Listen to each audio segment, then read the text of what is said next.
الحمد لله والصلاة والسلام على رسول الله محمد بن عبد الله وعلى آله وصحبه ومن والاه وبعد.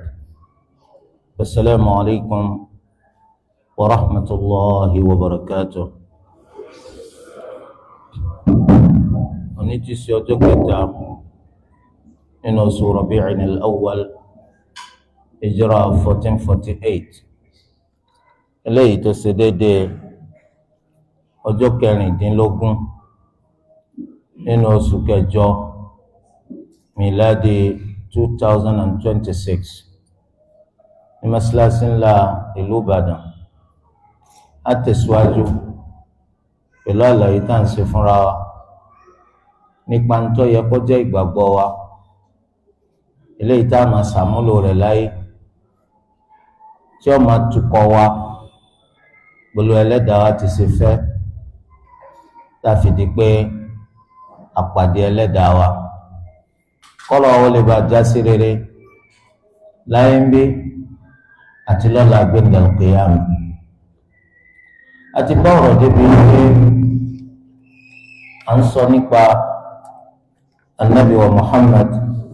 sallallahu alayhi wa sallam àti bí Allah azza wa jal ó ti ṣe fi ash-shari'a tó fi fún Ànábì wa sallallahu alayhi wa sallam. A sì dá inú lé bí shari'a yìí bó ti ṣe jẹ́ pé ó kárí gbogbo nǹkan, kò fi nǹkan kan sílẹ̀ láì sọ nípa rẹ̀. ẹni tó bá wá yóò bá rẹ̀. Ó rọrùn fún wa láti mọ nǹkan tí àṣẹríà kó sínú káwọn náà lè bàa jẹ́ ẹni tí ó máa ṣàmúlò rẹ̀, kó lè bàa jẹ́ sábàbí, kó lè bàa jẹ́ sábàbí dáadáa fún wa nílé ayé mi.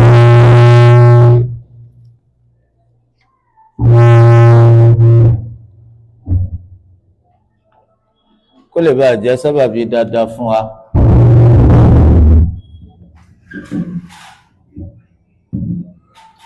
nílé ayé ń bí àti lọ́la gbẹ̀ndà al-qiyamah. Àbùkátà kájáni tó ṣe pé afárá wa kalẹ̀ láti kẹ́kọ̀ọ́ nípa ẹ̀sìn wa ká lè bá alágbọ̀ọ́yé nípa rẹ̀. Torí bí èèyàn bá ṣe kọ́ nípa rẹ̀ sí tí èèyàn sì lágbọ́yé rẹ̀ sí ni yóò ṣe jẹ́ ní tí ń rọ̀yàn lọ́rùn sí láti máa ṣe. Wọ́n ní tí a bá wo inú ṣẹ̀ríà yìí, a rí polú ẹlẹ́dàá wa ti fi hàn wá bó ti ṣe jẹ́ pé Ànábì Muhammad sallallahu alayhi wa sallam ń lòpin àwọn ànábì. Ẹni tó ṣe pé nìkan tún ní wá mọ́ lẹ́yìn rẹ̀ kọjá ànábì tàbí ìránṣẹ́. Olúwa ti fi dídé tànábì sallallahu alaihi wasallam sọ̀pin. Eléyìí ò tako ìgbà ànábì Ìsá alayhi salam ń padà bọ̀, torí pé nígbà táwọn bá padà wá, Ànábì Ìsá ò ní padà wá lánàbì ẹni tá a tún máa tẹ̀lé lọ́tọ̀ yàtọ̀ síta Ànábì Muhammad sallallahu alayhi wa sallam. torí pé ń ṣe ní Ànábì Ìsá wà tabi'an la matbu'a, lẹ́ni tó ń gan alára yóò máa tẹ̀lé Ànábì Muhammad sallallahu alayhi wa sallam, kìí ṣẹni tó ṣe pé a máa tẹ̀lé lọ́tọ̀. Wọ́n fẹ́ kó ṣe pé ìgbà tí Ànábì Ìsá alayhi salam tó bá dé yìí, Allah yóò tún máa sọ iṣẹ́ kalẹ̀ fún gbọ́wọ́ màláìkà, ṣùgbọ́n síbẹ̀síbẹ̀ yóò wá tabi'an la matbu'a, lẹ́ni tó ṣe pé ọgọ́ máa tẹ̀lé tà Ànábì Muhammad sallallahu alayhi wa sallam. wọ́n bi al-Hafiz ibn Hajar rahimahullahu léèrè ǹjẹ́ tánàbí Isa alayhi salam tí wọ́n bá padà wá nígbẹ̀yìn ìgbà ṣé Olúwa Ẹlẹ́dàá wa yóò máa sọ iṣẹ́ kalẹ̀ fún wa bí? wọ́n ní bẹ́ẹ̀ ni, nítorí pé àpèjúwe kan ni nígbà tí anabi Isa alayhi salam tó bá ti padà Dajjal, Ya'juj wa Ma'juj yóò yọjú. lẹ́yìn tí Ya'juj wa Ma'juj tó bá ti yọjú, anabi Isa alayhi salam wọ́n tún dúró ń dúró pé àwọn ò dojú ìjà kọ wọn. Olúwa wa ránṣẹ́ sí pé àfún yín ní agbára àti ìkápá tí a fi lè dojú kọ wọn, ṣùgbọ́n kó àwọn ẹrú mi, àwọn olùgbàgbọ́ òdodo kó wọn lọ síbi báyìí. Iṣẹ́ ni wọ́n fi ránṣẹ́ sí tí ó fi máa bẹ́ẹ̀. ṣùgbọ́n Ànábì Isa alayhi salam yóò wà nígbẹ̀yìn ìgbà lánàbì mí ọ̀tún lẹ́yìn tànàbì wa Muhammad sallallahu alayhi wa sallam kò ní ṣẹlẹ̀ bẹ́ẹ̀. torí ẹ̀ ní nígbà táwọn bá àwọn mùsùlùmí lákòókò gbàtà nàbì Ìsá bá kọ́kọ́ sọ̀kalẹ̀ dé, tó bá pa àwọn mùsùlùmí fẹ́ ṣe sọ̀lẹ́, al-Mahdi òun sì lẹ́ni tó fẹ́ síwájú wọn ṣe sọ̀lẹ́. Mahdi òdodo tí ń bọ̀ nígbẹ̀yìn ayé, tó lu Ẹlẹ́dàá wa tí yóò mú kí ìṣedọ́gba kó kúnlé ayé gẹ́gẹ́ báwọn èèyàn ti fi àìṣedọ́gba kúnnú ẹ̀. Òní ó fẹ́ ṣe ìmáàmù fáwọn èèyàn. wọ́n ti wá rán Nabi Isa alayhi salam tí ń bọ̀ lọ́wọ́ sọ fún Nabi Isa pé ẹ̀yin ní kẹ́ wá síwájú wa. Nabi Isa sọ pé rárá, a lè síwájú yín, ẹ̀yin ọmọlẹ́yìn Ànábì Muhammad sallallahu alayhi wa alihi wa sallam, àyà máa tò sẹ́yìn yìí ni ó fi tò sẹ́yìn al-Mahdi. Òpin àwọn ànábì, ìparí àwọn aránṣẹ́, ẹni tí kò lè sànábì kan mọ́ tàbí ìránṣẹ́ kan tí ó wà lẹ́yìn rẹ̀ mọ́ láíláí, ọ̀nà l'Ànábì Muhammad sallallahu alayhi wa alihi wa sallam. Olúwa ní ma kana Muhammadun aba ahadin min rijalikum walakin rasulallahi wa khataman nabiyyin. Ìgbàgbọ́ gbogbo mùsùlùmí wọn náà ní kó Olúwa ló máa ń fẹ́ ni tó bá fẹ́, ló máa ń fi ń ṣe ànábì, òun ló máa ń ṣẹ̀ṣẹ̀ ni tó bá wù, ló máa ń fi ń ṣe ìránṣẹ́. Kò sí ẹ̀sìn kan, kò sí díkìrí kan, kò sí ìgbára gbóná kan téèyàn lè ṣe tó lè sọ̀yàn dànábì. Eléyìí ìtẹnu gbogbo mùsùlùmí kò lórí ẹ̀ tó fi dórí àwọn ẹni tí ń ṣe bídà. Àwọn kan gbà pé kò sí báwọn ṣe lè ṣe bídà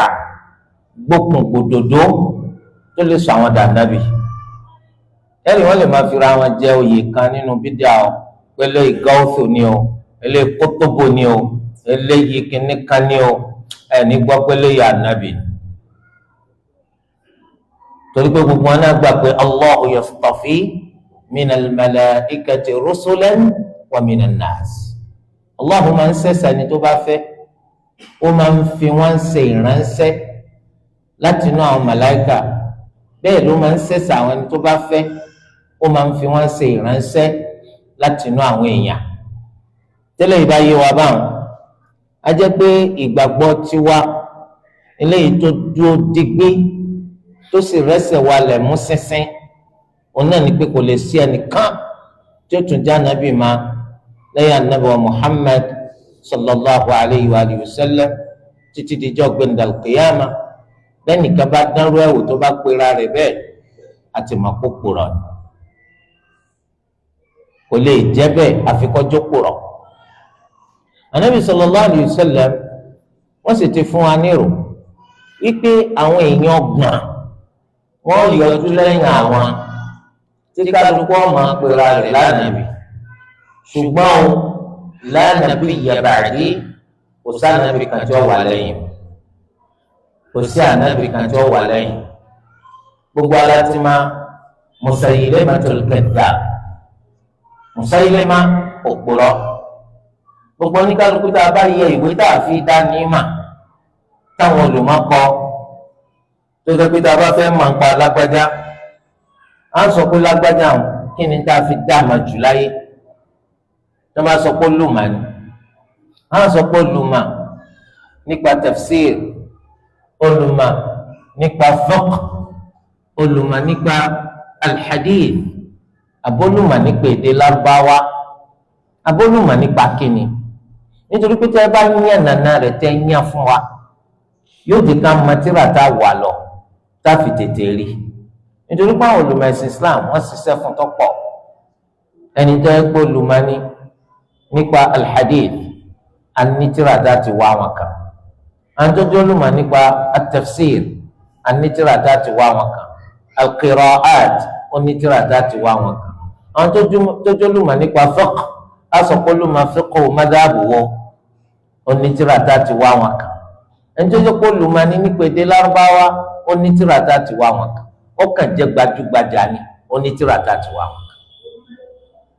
oníkálukú ntí ó jẹ́ àdàmà náà ní orúkọ rẹ̀ àti ti bàbá rẹ̀ àti ti bàbá bàbá rẹ̀ tábàtún lè rí ti bàbá bàbá bàbá rẹ̀ yọ̀ọ̀dà nítorí pé ó kọ́ ju ó kọ́ tèèyàn ẹlòmínà bá yàn jẹ irú ọkọ bàbá èèyàn ló kọ bàbá tiẹ̀ náà sẹ́mi kíkà tó dẹ́ni tí à ń wá mà á tún bùkátà láti máa ó kọ bàbá bàbá rẹ̀ nítorí wọ́n lè tàtà pínṣẹ̀ níbi ó kọ bàbá bàbá ó kọ bàbá bàbá àti ti bàbá àti tèèyàn ọjọ́ jẹ́ nǹkan náà pẹ̀lú ẹlòmíì ọ̀dà bàbá àgbà lọ́nkọ́ so níta fi máa ń dáhùn èèyàn mánu tá a fi ní síyàn mú fèèyàn lẹ́yìn bá ń ka tíra ẹni tí ń kọ tíra ọ sọ fún un pé lágbájá yìí tí mo dárúkọ rẹ̀ nínú tíra mi yìí ẹ lè má gbókọ rẹ̀ rí òní lágbájá ọmọ tàmẹdùn ọmọ dóòlà abínibí báyìí ló sì bẹ̀rẹ̀ gbésí ayé rẹ̀ títí tó fi débi tó dé dúró bóòlù ń ṣe dáàmà ọ dáàmà látàrí pọ padà sídìí àwọn tíra táwọn èèyàn ọ wá lè fẹ́ sí mú nítorí pé ń gbà tán pé ní Muhammad ibn Ishaq ibn Ibrahim Muhammad ibn Ishaq ibn Ibrahim láwọn àwé tá a ti fẹ́ dáàmà Muhammad ibn Ishaq ibn Ibrahim wọ́n lè lọ bí rẹ́rẹ́ èwo là ń wá àtikúta bá tún mọ́ kọ́ bàbá rẹ̀ àgbà wọ́n ní Muhammad ibn Ishaq ibn Ibrahim ibn Khalid ad-Dimashqi Khalid Dimashqi kò sẹ́ni tí ń bá jẹ́ bẹ́ẹ̀ nínú àwọn tí ń bá jókòó mẹ́ta àjẹpẹ́ ní tá à ń wá ni. tọ́ tábà wọn wá Musaylima gbogbo tíra tá a bá wá dé ní tí wọ́n fi dóun mà kì í so kọ́ bàbá rẹ̀ wọn ò fọkọ bàbá rẹ̀ dáàmú wọn ò fọkọ bàbá ńlá rẹ̀ dáàmú orúkọ ẹyọ kan tá a fi dáàmú náà ni al-kadhdhab òpùrọ́ Allahu akbar àmì tó kọ rẹ̀ gbà ń kọjá bẹ́ẹ̀ ni bó ló wá sí máa tẹ àwọn ọ̀tá rẹ̀ ká ọ náà ní bàbá o bàbá rẹ̀ náà sì jábọ́ bàbá kan ló bí òun náà o àmọ́ bẹ́ẹ̀ ń bá ń pè é pẹ̀lú kọ bàbá rẹ̀ àti ti bàbá rẹ̀ àti bàbá rẹ̀ gbogbo ẹ̀ kò lè já dàmà bí ká sọ pé kí ni al-Musaylima al-kadhdhab lọ́bàtà àti mẹ́ni tá a fẹ́ mú nù látàrí Abubakar radiyallahu anhu làwọn mùsùlùmí ti ṣe kú pa òkúrọ̀ yìí àwọn mìíràn tún jáde tó fi dórí Mirza Ghulam Ahmad al-Qadiyani tọ́dá Qadiyaniya sílẹ̀ nínú àpèrà rẹ̀ lánàá bí òkúrọ̀ olú ẹlẹ́dàá wa tu fó nígbà tí òun àti olùmọ̀ nípa sunna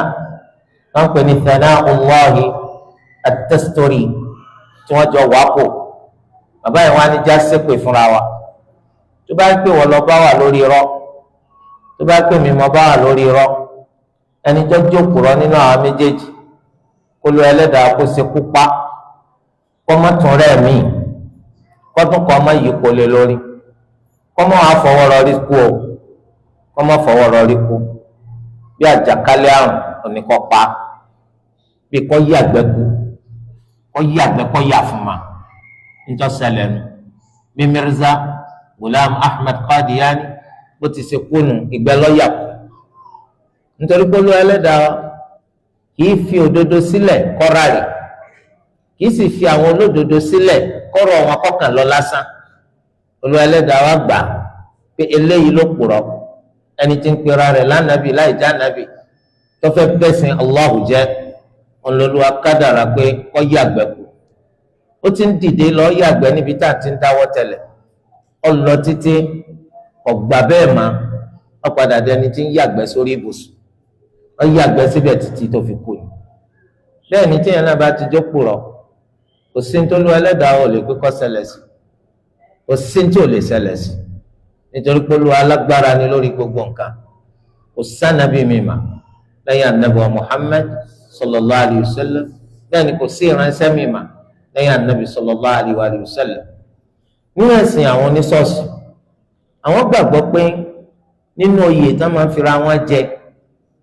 àwọn lè fìyàn jẹ oyè anabi lọ́kùnrin àbá anabi lóbìnrin torí ẹ̀ lẹ́sìn máa gbọ́ prophet àti prophetess. so sẹ́rí gbogbo wọn fìyàn joyè inú táwọn mùsùlùmí tí wọ́n mú lọ́dọ̀ àwọn kèfèrí ni chọ́ọ̀chì náà máa fi àwọn èèyàn joyè báwọn ẹ̀rì tó jẹ díkìn wọ́n jẹ díkínẹ́sì wọ́n wà ní kwaya ó lè di pastor ó lè di reverend ó lè di archbishop kó tó wá di kọ́lọ́ di pope. nínú Islam kò sí ntọ́jọ́ bẹ́ẹ̀ ẹ̀rì tí wọ́n bá tájẹ́tì olówó kan ládùúgbò láwọn àfáà táwọn fi lẹ́yìn jẹun wọ́n lè sọ pé àwọn fẹ́ fi yín jẹ agbẹ́sìnga ti mọ́sálásí àwọn bàbá àdínì ìyá súnà gbogbo ẹ̀ náà fẹ́ fi gbowó ni kò sí nínú Islam kò sáàjòyè kankan nínú Islam kókó tó ló wá ní kó mójútó nínú Islam wa'budu rabbaka hatta ya'tiyakal yaqin máa sin Olúwa rẹ títí tí kò fi dé. gbogbo àwọn rọrùn ẹ̀tànjẹ burúkú owó náà fẹ́ fi gbà torí de eléyìí kò sànàbì kan tí ó dè má lẹ́yìn anabi Muhammad sallallahu alayhi wa sallam. bákan náà Al-Qur'an ó tún fi hàn wá bó ti ṣe jẹ́ kó lu Ẹlẹ́dàá wa kò lálàfiwé bẹ́ẹ̀ ni kò lálàfijọ nínú pàápàá rẹ̀ kò sí ẹni tó dàbí rẹ̀ nínú àwọn orúkọ rẹ̀ kò sẹ́ni tó lè bá jẹ nínú àwọn àròyìn rẹ̀ kò sẹ́ni tá a lè fi nǹkan kan nínú ròyìn rẹ̀ ròyìn nínú àwọn ẹsẹ̀ rẹ̀ kò sẹ́ni tó lè ṣe nǹkan kan nínú tí ń ṣe torí laysa kamithlihi shay'un wa huwa as-sami'ul basir kò sí nǹkan kan tó dàbí rẹ̀ ń lọ bó olùgbọ́ ń lọ bó olùrí tẹ́lẹ̀ bá yé wa ajẹ́ pé ó yẹ ká lọ mọ̀ dájú sáká wípé Allahu táwa ń sìn kò lálàfiwé bẹ́ẹ̀ ni kò lálàfijọ má fira rẹ̀ wé Allah má sì fi nǹkan kan wé kó ọmọ bá tàtàrà bẹ́ẹ̀ kó di kèfèrí. Olúwa Ẹlẹ́dàá wa nínú pàápàá rẹ̀ kò sí ẹni tó rí bí rẹ̀ kò sí ẹni tó rí bí rẹ̀ nínú àwọn orúkọ rẹ̀ kò sẹ́ni tó lè bàjẹ́ àwọn ìròyìn rẹ̀ kò sẹ́ni tá a lè fi ròyìn àwọn iṣẹ́ tí ń ṣe kò sẹ́ni tó lè ṣerú ẹ̀ nítorí pé qul huwa Allahu ahad Allahu samad lam yalid wa lam yulad wa lam yakul lahu kufuwan ahad. wọ́n bi Ànábì wa ni sallallahu alayhi wa sallam ròyìn Allah tó sọ pé ká máa sìn lónìí kan fún wa torí pé ní kálukú wa lámàrá wa lámà àwọn bàbá wa lámà àwọn bàbá ńlá wa lámà ìdílé àti ìran tá a ti wá ta ni Allah. Allah wa sọ súra ìkàlẹ̀ pé qul huwa Allahu ahad sọ fún wa pé ọ̀kan ṣoṣo ni Allah. Allahu samad ọ̀nà lọ́ba tó ṣe pé à ń ronú kàn ọba tó ṣe pé kò bùkátà ní kankan gbogbo nǹkan ló ń bùkátà rẹ̀ ọlọ́ba tó ṣe pé kò nínú á ń bọ̀sibọ́sí pé yọ jẹun lam yalid kò bímọ wa lam yulad bẹ́ẹ̀ lẹ́nìkan ò bí wa lam yakul lahu kufuwan ahad kò sì sẹ́nìkan tá a lè fi wé kọ̀lá láfiwé bẹ́ẹ̀ ni kọ̀lá láfijọ́ kan ó rí i pé ìwé ìsẹ̀ sọ̀kan èyí sì pé wọ́n nìkan báwò wọ́n sì lè jẹ́ wọ́n nìkan bàbá rẹ̀ tí wọ́n bí ọ ṣebí irú rẹ̀ làwọn náà ṣebí irú rẹ̀ ni bàbá rẹ̀ tọrọ tó fi bí ọ akramakumullah tọmọ ọ̀bájọ́rú bàbá tọmọ ọ̀bájọ́rú ìyá ọ̀pọ̀lọpọ̀ bàbá àtìyá wọn à ní ṣe sùúrù fọmọ pé káwọn dúró bì wọn ti fọ́ dànù kó tó di pọ́ wáyé ẹ̀rí pé ní ìsìn nígbà tó obìnrin bá diwọ́ disẹ̀ sínú tó bá ń lo àyẹ̀wò lọ́sípítù lọ́pọ̀lọpọ̀ lásìkò kan sásìkò kan wọ́n máa fi ẹ̀rọ tí wọ́n máa fi ya àwòrán tó wà nù wọ́n máa fi ya àlàáfíà ọmọ àwò àwọn dókítà yìí wá sọ pé ìyá tó diwọ́ disẹ̀ sínú ọmọ tẹ́ diwọ́ disẹ̀ rẹ̀ sínú ọpọlọ ni o ọpọlọ lélẹ́yìí tààrí abẹ́yìn náà wò ọpọlọ ni ìyá ní ọpọlọ báwo a'udhu billahi minash shaitani rajim ìran ìyá mi kò bọ́pọ̀ lọ́rí àkọ́kọ́ ni wọ́n jẹun ẹni pé tó bá délé tó bá sọ fọ́kọ rẹ̀ wọ́n sì rọ aya fọ́tò wọn fi lé lọ́wọ́ ẹ̀yin ò ní dúró dìgbà tí ó tó bí ọmọ lọ́pọ̀lọ́ gbogbo ọ̀nà tẹ́ fi fọ́ ọmọ dànù lẹ́mọ̀ wá tó ń ti pé ojú máṣíìnì lè fọ́ ó lè má ríran ìmọ̀ye tí máṣíìnì sọ tó já sí rọ́ ẹ̀yin ò ní fẹ́ dúró de àti mọ òótọ́ àti rọ́ rẹ̀ ẹ ti fẹ́ fọ́ dànù wọ́n á sọ pé ọ̀kan ṣoṣo nìwọ ọ̀kan ṣoṣo báwò ànírú bàbá rẹ̀ nìwọ tí ó bá jẹ́ pé ò ní jọrú bàbá ẹ̀ ò sì ní jọrú ìyá ẹ̀ wọ́n ti fọ́ dànù kó tó wá sáyé lẹ́yìn náà ta ni wọ́n gbé dúró ta ló gbé dúró ìwọ gán alárò gbéra rẹ dúró ó ń bùkátà ẹni tó gbé ọ dúró dábàá wá pé à ń ronú kàn kó o ṣe kí ni fún wa ìwọ gẹ́gẹ́ bíi tani ìwọ tó yẹ pé ìwọ gan ó ń tiraka aláìní ni ọ ìyà burúkú ní ń jẹ ọ wá sọ pé ó bímọ agbọ́pọ̀ tí ì bímọ àmọ́ sí wọn ò bí ọ tààrẹ nínú tí wọn ò bínú wa bíbí ni wọn bí ọ ẹnìkan wá dúró ìwọ náà dúró ẹjọ́ ń sọ òkú ebú síra yín àwọn ọ̀jọ̀gbọ́n wá béèrè pé ìwọ tó kéré yìí báwo ni ẹni tó dàgbà yìí jẹ́ sọ ó ní bàbá mi ni bàbá rẹ báwo ló ń bú báwo ó ní à nígbà tí wọn lẹ́tọ̀ọ́ sí ká pọ́n wọn lé ńkọ́ kí ló mú wọn má lẹ́tọ̀ọ́ sí ká pọ́n wọn lé ẹbí wọn léèrè sọ fún mi lóúnjẹ àárọ̀ yìí abẹ́ gbọ́rọ̀ lẹ́nu ọmọ àgọ̀ bíbí tí wọ́n bí ọ sí òtítọ́ bíbí tí wọ́n bí ọ sí kò títọ́ ọ̀hún ni ẹ kí ló ń pè lóbi gan òbí kíni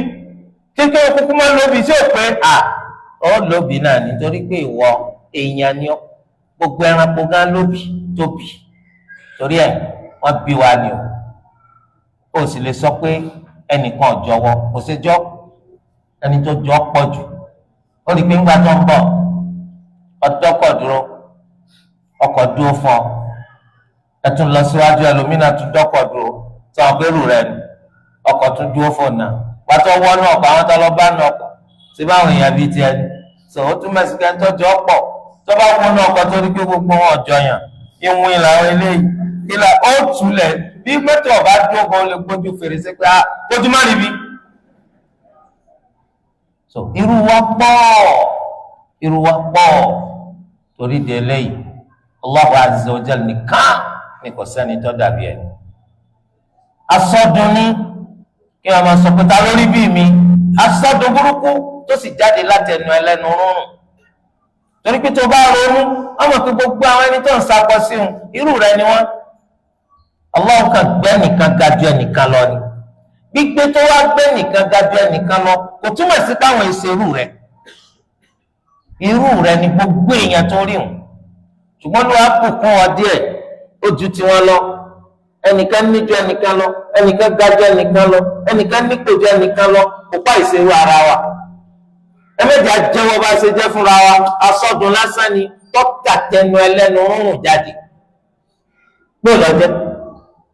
oníkàmúkọ́ ọmọdé kó o sọ bá ti ṣe jẹ́ fúnra wa gbọ́dọ̀ jẹ́ ebi wọ́n lọ mọ bàbá télọ̀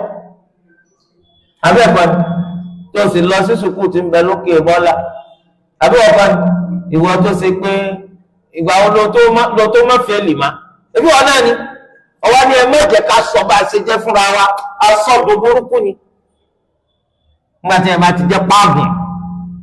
ẹgbẹ́ ogun ní òru gàlégàlé lẹ́yìn máa gbọ́tọ́ máa sọ̀rọ̀ ọ̀rọ̀ burúkú irú kan náà ní gbogbo wa jàmá nítorí pé Olúwa dá wa léèyàn kò dá wa lẹ́ranko ó dá gbogbo wa ẹsẹ̀ láńfẹ́rìn ó dá gbogbo wa alórí lọ́rùn ó dá gbogbo wa amánúrò ó dá gbogbo wa anílàákàyè kí wọ́n á nìtumọ̀ ẹ má jẹ́ ká sọ bá a ṣe jẹ́ fúnra wa asọdùn burúkú tọ́ta tẹnu ẹlẹ́nu rúnrún jáde tí ń fẹ́ ká máa pè ó ní tó wọ́n jẹ́ Olúwa Ẹlẹ́dàá wa nìkan ni kò sẹ́ni tó dàbí rẹ̀ laysa kamithlihi shay'un ó nìkan ló jẹ́ pé kò sí nǹkan kan tó dàbí rẹ̀ irú ọmọ èèyàn ń kọ́ ọ̀pọ̀ bó lọ́ba ní ẹni tó lówó pọ̀ bọ́lá lọ́ba ní ẹni tó lọ́lá pọ̀ bólóṣì bá ní ọ́ aláìní pọ̀ bọ́lá pé màlúù ní ẹni tó mọ̀ pọ̀ gbàgbọ́ ńlá ní ẹni tó lọ́lá pọ̀ torí di eléyìí gbogbo eléyìí ó mú ká pọ̀ tẹríba irú tiwa pọ̀ irú Allah òní kò sí bákan náà nínú bó ti ṣe jẹ́ pólú Ẹlẹ́dàá wa kò sírù rẹ̀ ya'lamu ma bayna aydihim Allahumma ti ń bẹ wájú wa wa ma khalfahum àti ń tó ti ṣẹlẹ̀ lẹ́yìn wa wala yuhituna bihi ilma àti wájú àtẹ̀yìn wa àti ń tó ṣẹlẹ̀ kún tó bí wa àti ń tó ṣẹlẹ̀ lẹ́yìn wa àti tí ń ṣẹlẹ̀ sí wa kò sí kan tó pamọ́ sí Allah ṣùgbọ́n wa a lè rọ́ kiri ká Allah ò ní mà bí a mọ gbogbo nǹkan pa Allah kò sẹ́ni náà kò sí ẹni náà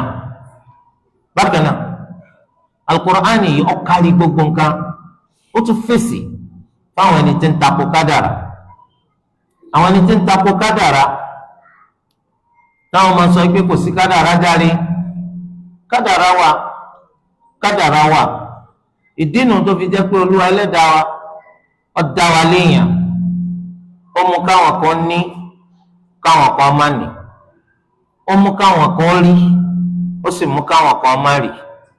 ó mú káwọn kan mà ó mú káwọn kan má mà ó mú káwọn kan ga ó sì mú àwọn kan má ga nítorí pé kádàrá ni kádàrá kálukú ní báyìí ẹ̀yẹ wọ́n mọ méjì mẹ́ta tí bàbá màmá kan náà jọ bí ẹ jẹ́ ká tàkàrà wọn kọ́gbọ́n ẹnì pa àwọn ọmọ wọn lè jọ ní nǹkan kan náà papọ̀ wọn lè jọ dọ́gba nínú níní wọn lè jọ dọ́gba nínú àìní wọn lè jọ dọ́gba nínú mímà wọn lè jọ dọ́gba nínú àìmà bẹ́ẹ̀ l'Olúwa Ẹlẹ́dàá wa ṣe. nígbà tí ọ̀rọ̀ bá rí báyìí táwọn onílàákà ìbá jókòó tí wọ́n bá rò yóò yé wọn pé àwa kọ́ là ń kọ kádàrá ara wa torí pé tó bá gbà wá àwọn bá ní ká kọ́ ọ́ kò sí tàbí ṣùgbọ́n kò ní sólòṣì kò ní sáláìní kò ní sáláìmà kò sì ní sí tálákà bẹ́ẹ̀ ni kò ní sí mẹ̀kúnnù oníkálukú wa ń kọ́ dáadáa làbá kọ́ fúnra wa kò ní sẹ́nìkan títí ó kù díẹ̀ káàtó kódà nǹkan kan ìbá tún ti sẹ́kù fẹ́ lómi torí pé tó ń kálukú wa máa ń kọ́ gbogbo ẹ̀ lọ́kọ̀ fúnra rẹ̀ kò ní jẹ́ kí nǹkan kan sẹ́kù fẹ́ lómi kò sí lọ́wọ́ wa nítorí wa kọ́ fún wa náà ni tí wọ́n kánjú ká máa ṣàdúrà lọ ká máa bẹ Allah kọjú ọjà sí pé gbogbo ń tó kádàrá fún wa dáadáa ni táburú àtàìdá kò sí òṣì àìmà tí bá ń bẹ nínú tọkọ fún wa ọba yí padà sí dáadáa bẹ́ẹ̀ làwọn máa bẹ Allah ṣùgbọ́n kò sí lọ́wọ́ wa ó túmọ̀ sí pé ara àìmà ìní pé ìwọ ọmọ bíi tó lórí ti gbé yarí wọn náà bá lọ yan tiẹ̀ táwa ní yàn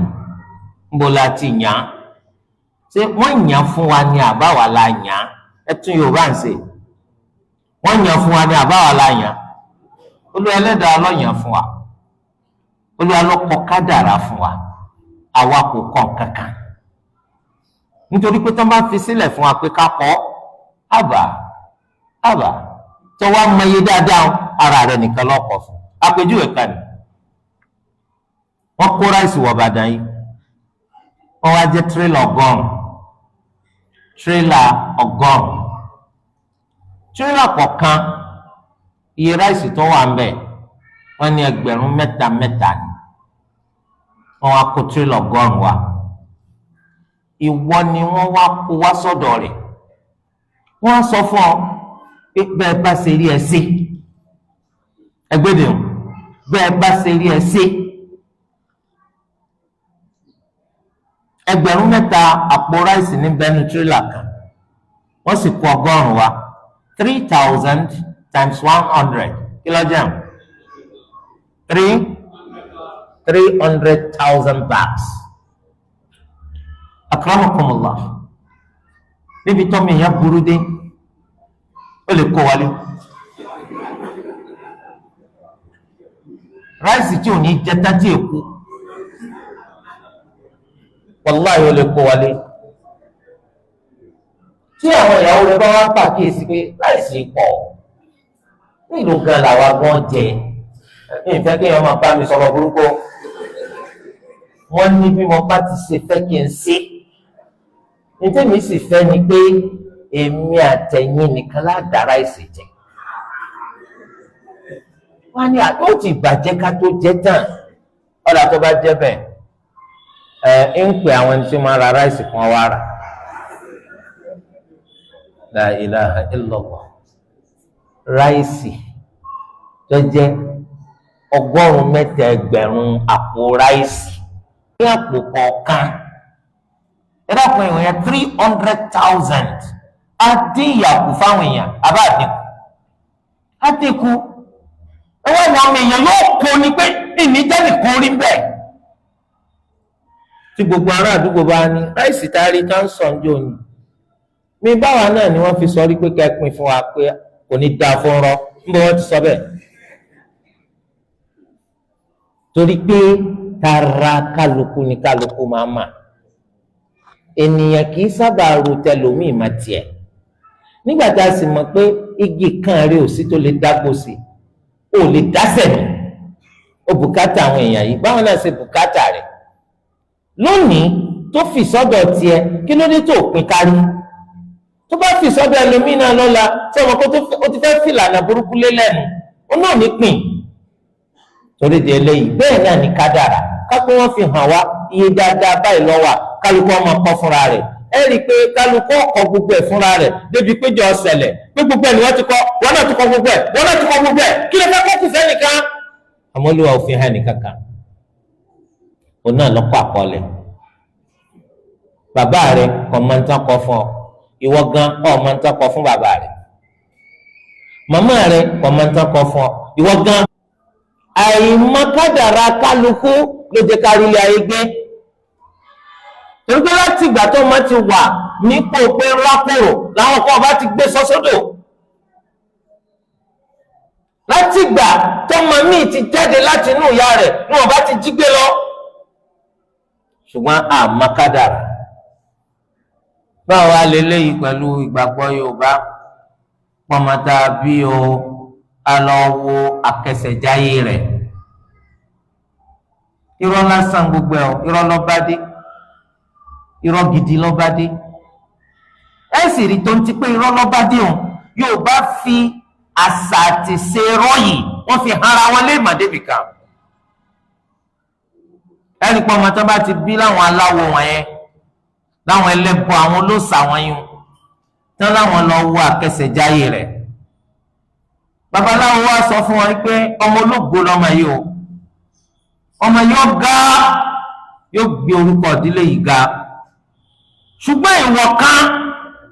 òun náà ní pé gbogbo bí tọ́mọ yìí bá ń lọ láyé ẹ méjì ọmọ àdá lọ. tí àwọn Yorùbá bá ti gbọ́ bẹ́ẹ̀ ọmọ ti dẹni tó ti bẹ̀rẹ̀ sí ní lọ́tà wọ́n ní wọn lọ lógo àbí bí wọn ló gbókọ ìdílé yìí yọ ebi ọba sì dàgbà ní táwọn ti lu ọpọnpọ lórí kó ti kú dànù àìmọye tápẹ lólógo tápẹ olóṣì ni wọn pè yàn ní agbowórin òṣì ló ń gbèrìn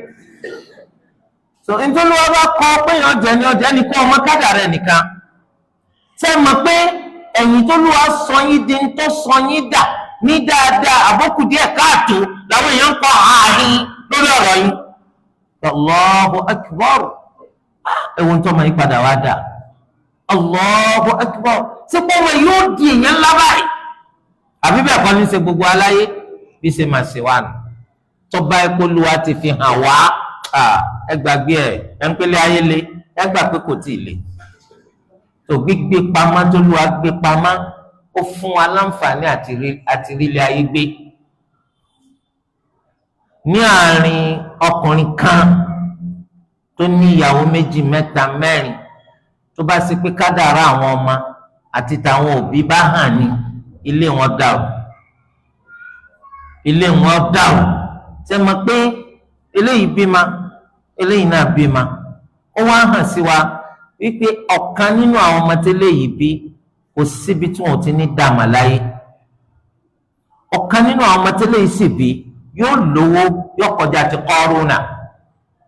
Ṣùgbọ́n gbogbo ọmọ tẹ́lẹ̀ yìí bí nínú ayé anas lásán làwọn wà. Sẹ́mi pẹ́ni tó rí kọ̀ọ̀kan múnú àwọn obìnrin yìí kí ni wọ́n wè? Wọ́n làwọn dúpẹ́ fún Allah títa wọn ò tiẹ̀ gbé pátápátá. Ṣùgbọ́n ẹni tó bí mẹ́rin tí ọ̀kankan nínú wa tí ò ní hàn tí ò ní jẹ́ nǹkankan kí ni kó wọ́n ṣe? Sẹ́mi pé tí ọba tí ìgbàgbà jẹ yóò wà kàn yóò pọ̀kù bí tí gbogbo àwọn ọmọ eléyìí ó gbégbà torí àkókò méjì ọ̀jẹ̀ nu wa. Ṣùgbọ́n Olúwa gbé gbogbo ẹ̀ pamọ́.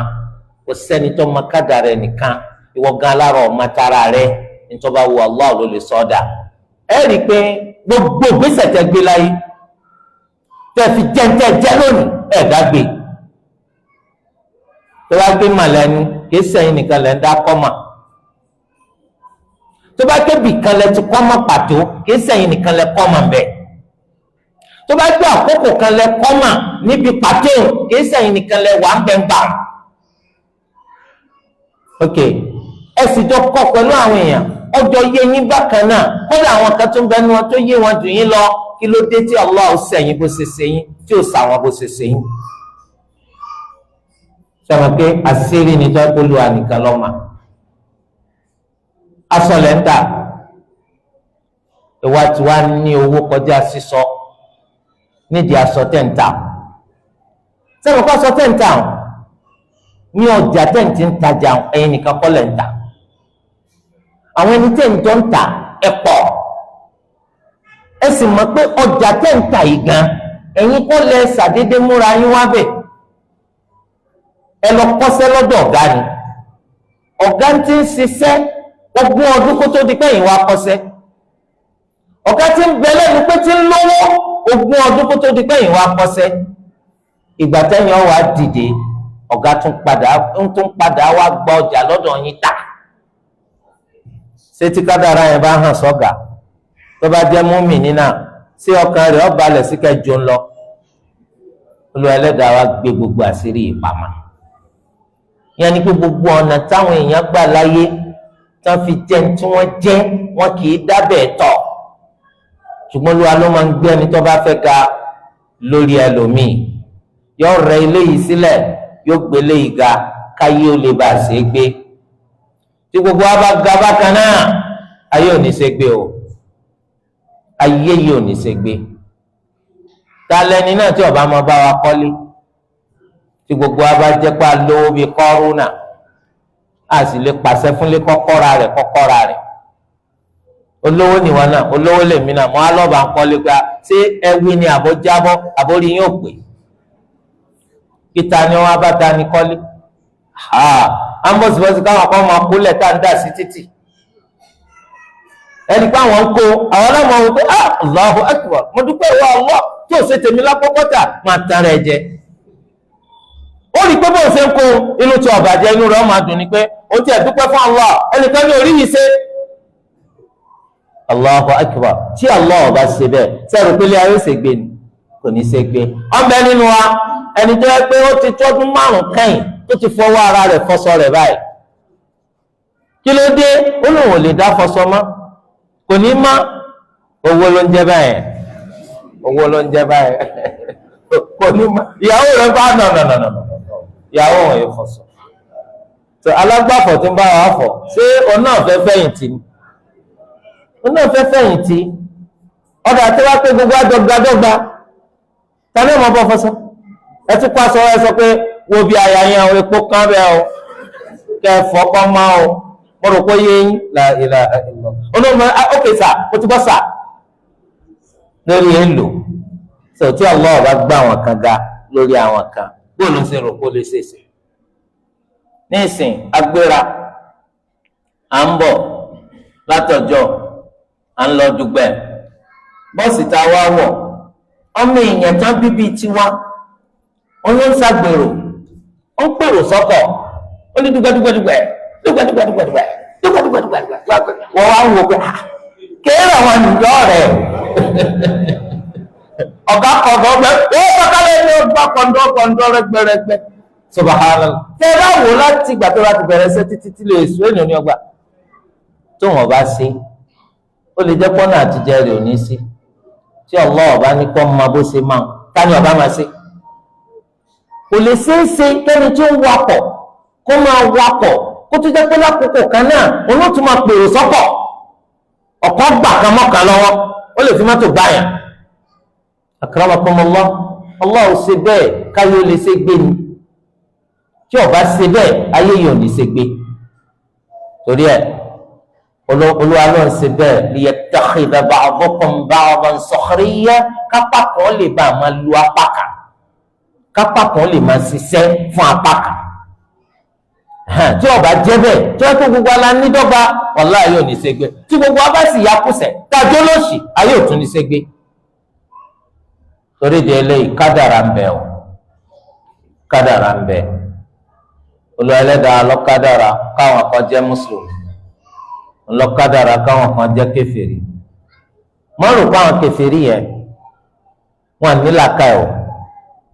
wọ́n ní làákàyè kọ̀ọ̀kan ṣiṣẹ́ lọ síbi tó dáa ni ìjọ wo ni làákàyè wọn tó ṣiṣẹ́ lọ síbi tó dáa èyí tó lù wá bá ràn lọ tó bá gba Islam yóò mọ̀ wá pe àkíyèsí ara rẹ̀ pé níbo mo fi làákàyè sí tẹ́lẹ̀ ó wà ń bẹ̀ ó ló dáadáa ni torí ẹ̀ ẹ má rò pé àwọn náà wọ́n àti gbọ́n pa Islam o ẹ sì má rò pé gbogbo kèfèrí tẹ́ rí yẹn kò ronú sí Islam ó sì mà dájú sákápò lódodo ṣùgbọ́n Allah kádàrá pé yóò di mùsùlùmí òun náà yóò máa ṣe bí kó wọn wọnú Islam kó wọn wọnú Islam kó wọn wọnú ẹ̀ yóò ṣe kùnú ìwọ tó lù wá ràn lọ́wọ́ ìwọ nìsín tó máa ń wo ìtàn ayé rẹ̀ o lè mọ ìrántí pọ́jọ́ kan wárí tẹ́nìkan fi ọ sí pípọ̀ gba Islam ọkàn bára rẹ̀ nù Islam náà bóyá Olúwa tàtàrà bàbá rẹ̀ ó fi ṣàánú rẹ̀ nítorí pé mùsùlùmí ni bàbá rẹ̀ gbogbo ẹnikẹ́ni tó wá ti bá bàbá màmá rẹ̀ mùsùlùmí inshàlá ọ̀rọ̀ wọn lọ́rùn láti jẹ́ mùsùlùmí Ànábì wa Muhammad sallallahu alayhi wa sallam ó ní kullu mawludin yuladu ala al-fitra gbogbo àwọn ọmọ tá à ń bí ńṣe là á máa bí wọn lórí àdámá pé wọn ó sì ẹ̀sìn òdodo fa abawahu yuhawwidanihi aw yunassiranihi aw yumajjisanihi ṣùgbọ́n bàbá àtìyá rẹ̀ àwọn ni wọ́n sọ dẹlẹ́sìn Yahudi àbí wọ́n sọ dẹlẹ́sìn Nasara àbí wọ́n sọ dẹlẹ́sìn Majusi àwọn tí wọ́n máa bọ̀ náà. Ànábì sallallahu alaihi wasallam ní àpèjúwe rẹ̀ ó dàgẹ́ bíi ràkúnmí tí máa bí máa jẹ màá lọ́mọ tí ó pè ní gbogbo oríkè yóò bí ọmọ tí ó pè ní gbogbo oríkè tí ó dáa. Hal tahussuna fiha min jad'a tẹ́ ẹ máa kíyèsí pé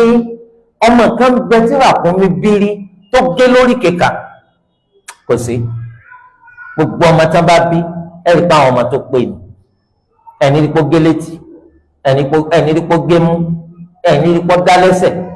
ẹni rí pọ́ ọ̀rọ̀ lápá ṣùgbọ́n ta ni ó padà mú ọ̀rọ̀ lápá ìyá wọn ni o ta ni ó padà mú dá lẹ́sẹ̀ ìyá wọn ni torí pé tí ìyá lè ṣe ọmọ ò lè ṣe ṣùgbọ́n mo ò ní fẹ́ rí ìyá pé ìyá ń gorí òkè ìyá ń gorí gègéle ìyá ń borí àpáta kọ́ wá dánìkan fílẹ̀ pé ìyá ò ní kọ́ máa ṣe bẹ́ẹ̀ yóò máa gbátẹ̀lé ìyá rẹ̀ ni títí tó wọ́n fi débi tó ti yọ tó bá sì yọ ẹsẹ̀ lè dá talákọ̀ọ́dá lẹ́sẹ̀ ìyá rẹ̀ ìwé ṣe dúró níbi tọ́mọ bá wá bọ́ tí ò ti ní yọ̀ ṣubú bẹ́ẹ̀ làwọn òbí rí sáwọn ọmọ ẹ rí i pé Allah ṣàánú alátara àwọn òbí wa lọ́pọ̀lọpọ̀ àwọn òbí tó ń bùn àwọn òbí tó ń pè wọn lágbọ́yé o àwọn òbí tó ń pè lólódò o àwọn tí kọ́kọ́ nípìnlẹ̀ kan ká tún wọn ṣe lókù kìí ṣe èbú ó rí i pé látara wọn kòkò dúdú wọn lọ mẹ́kọ̀ọ́ funfun tiẹ̀ jáde ìwọ lè má rántí pẹ́nìkan pè wọ pàtó gba ìsìláàmù rí torí pé o ti tàtàrà bàbá rẹ o ti di mùsùlùmí akramakumullah àwọn kèfèrí tẹ́rì ó wu Allah fún ọjọ́ kèfèrí ni ó wù qadaran wa kawna ní àkọọ́lẹ̀ tí kìí yẹ àmọ́ wù qadaran wa shar'an lákọọ́lẹ̀ èyí tó jẹ́ ti ṣẹ̀ríyà pé kí wọ́n di mùsùlùmí òfin ṣẹ̀ríyà wa sọ fún wa pé tó bá wu Allah kí nǹkan kan ṣẹlẹ̀ ní kádàrá ti ṣẹ̀ríyà ajẹ́pọ̀lùwà nífẹ̀ẹ́ sí nǹkan kìí ṣe dandan ní kọ̀sẹ̀ gẹ́gẹ́ bó ti ṣe nífẹ̀ẹ́ sí kí Fìràhùnà àti Hámánà àti Kọ́rúnà àti Nàmúrúdù kí gbogbo wọn gba Islam qadaran wa shar'an ìdí nu tó fi rán nàbì sí wọn àmọ́ qadaran wa kawnan ní kádàrá tí èyí ẹ̀ kò fẹ́ kọ́ gbà ìdí nu tí Fìràhùnà fi kú ní kíni kèfèrí Kọ́rúnà kèfèrí Hámánà kèfèrí Nàmúrúdù kèfèrí Abu Jahal kèfèrí Abu Lahab kèfèrí torí ẹ̀ kádàrá ni mọ́ wàá sakọ sí kádàrá tó bá sakọ sí kádàrá wàláhì ó lè fìdí rẹmi kádàrá kọjá téèyàn lè sakọ sí bóun wọn máa ṣe sakọ sí kádàrá pé àwa akọjá bẹ́ẹ̀ ìran mi ìpele mẹ́ẹ̀ẹ́dógún mùsùlùmí làwa pọ́kànnù tí wọ́n wá di kèfèrí gbàgbé ẹ̀ ń sakọ sí kádàrá nù wàá gbà olùwàmẹ́jẹ̀ àgbàgbàkúgbà akramakumullah àmà sí pẹ̀lẹ́pẹ̀lẹ́ Allah ló ṣàánú wa o àgbọ́n tẹ́lómi o àlóye tẹ́lómi o kí Allah tó fi Islam ṣàánú àwa torí ẹ̀ gbogbo alájọ gbódodo gbogbo akájọ tẹ̀lódodo gbogbo aná ń ṣàlàyé fún ìsì gbogbo alákọ̀ ìhà kan náà ṣàlàyé tá à ń gbọ́ Olúwa Ẹlẹ́dàá wa ó ní man yasha Allahu yudlilhu ẹni tí Allahu bá fẹ́ Allahu ṣì lọ́nà Olúwa dákun má ṣì àwa lọ́nà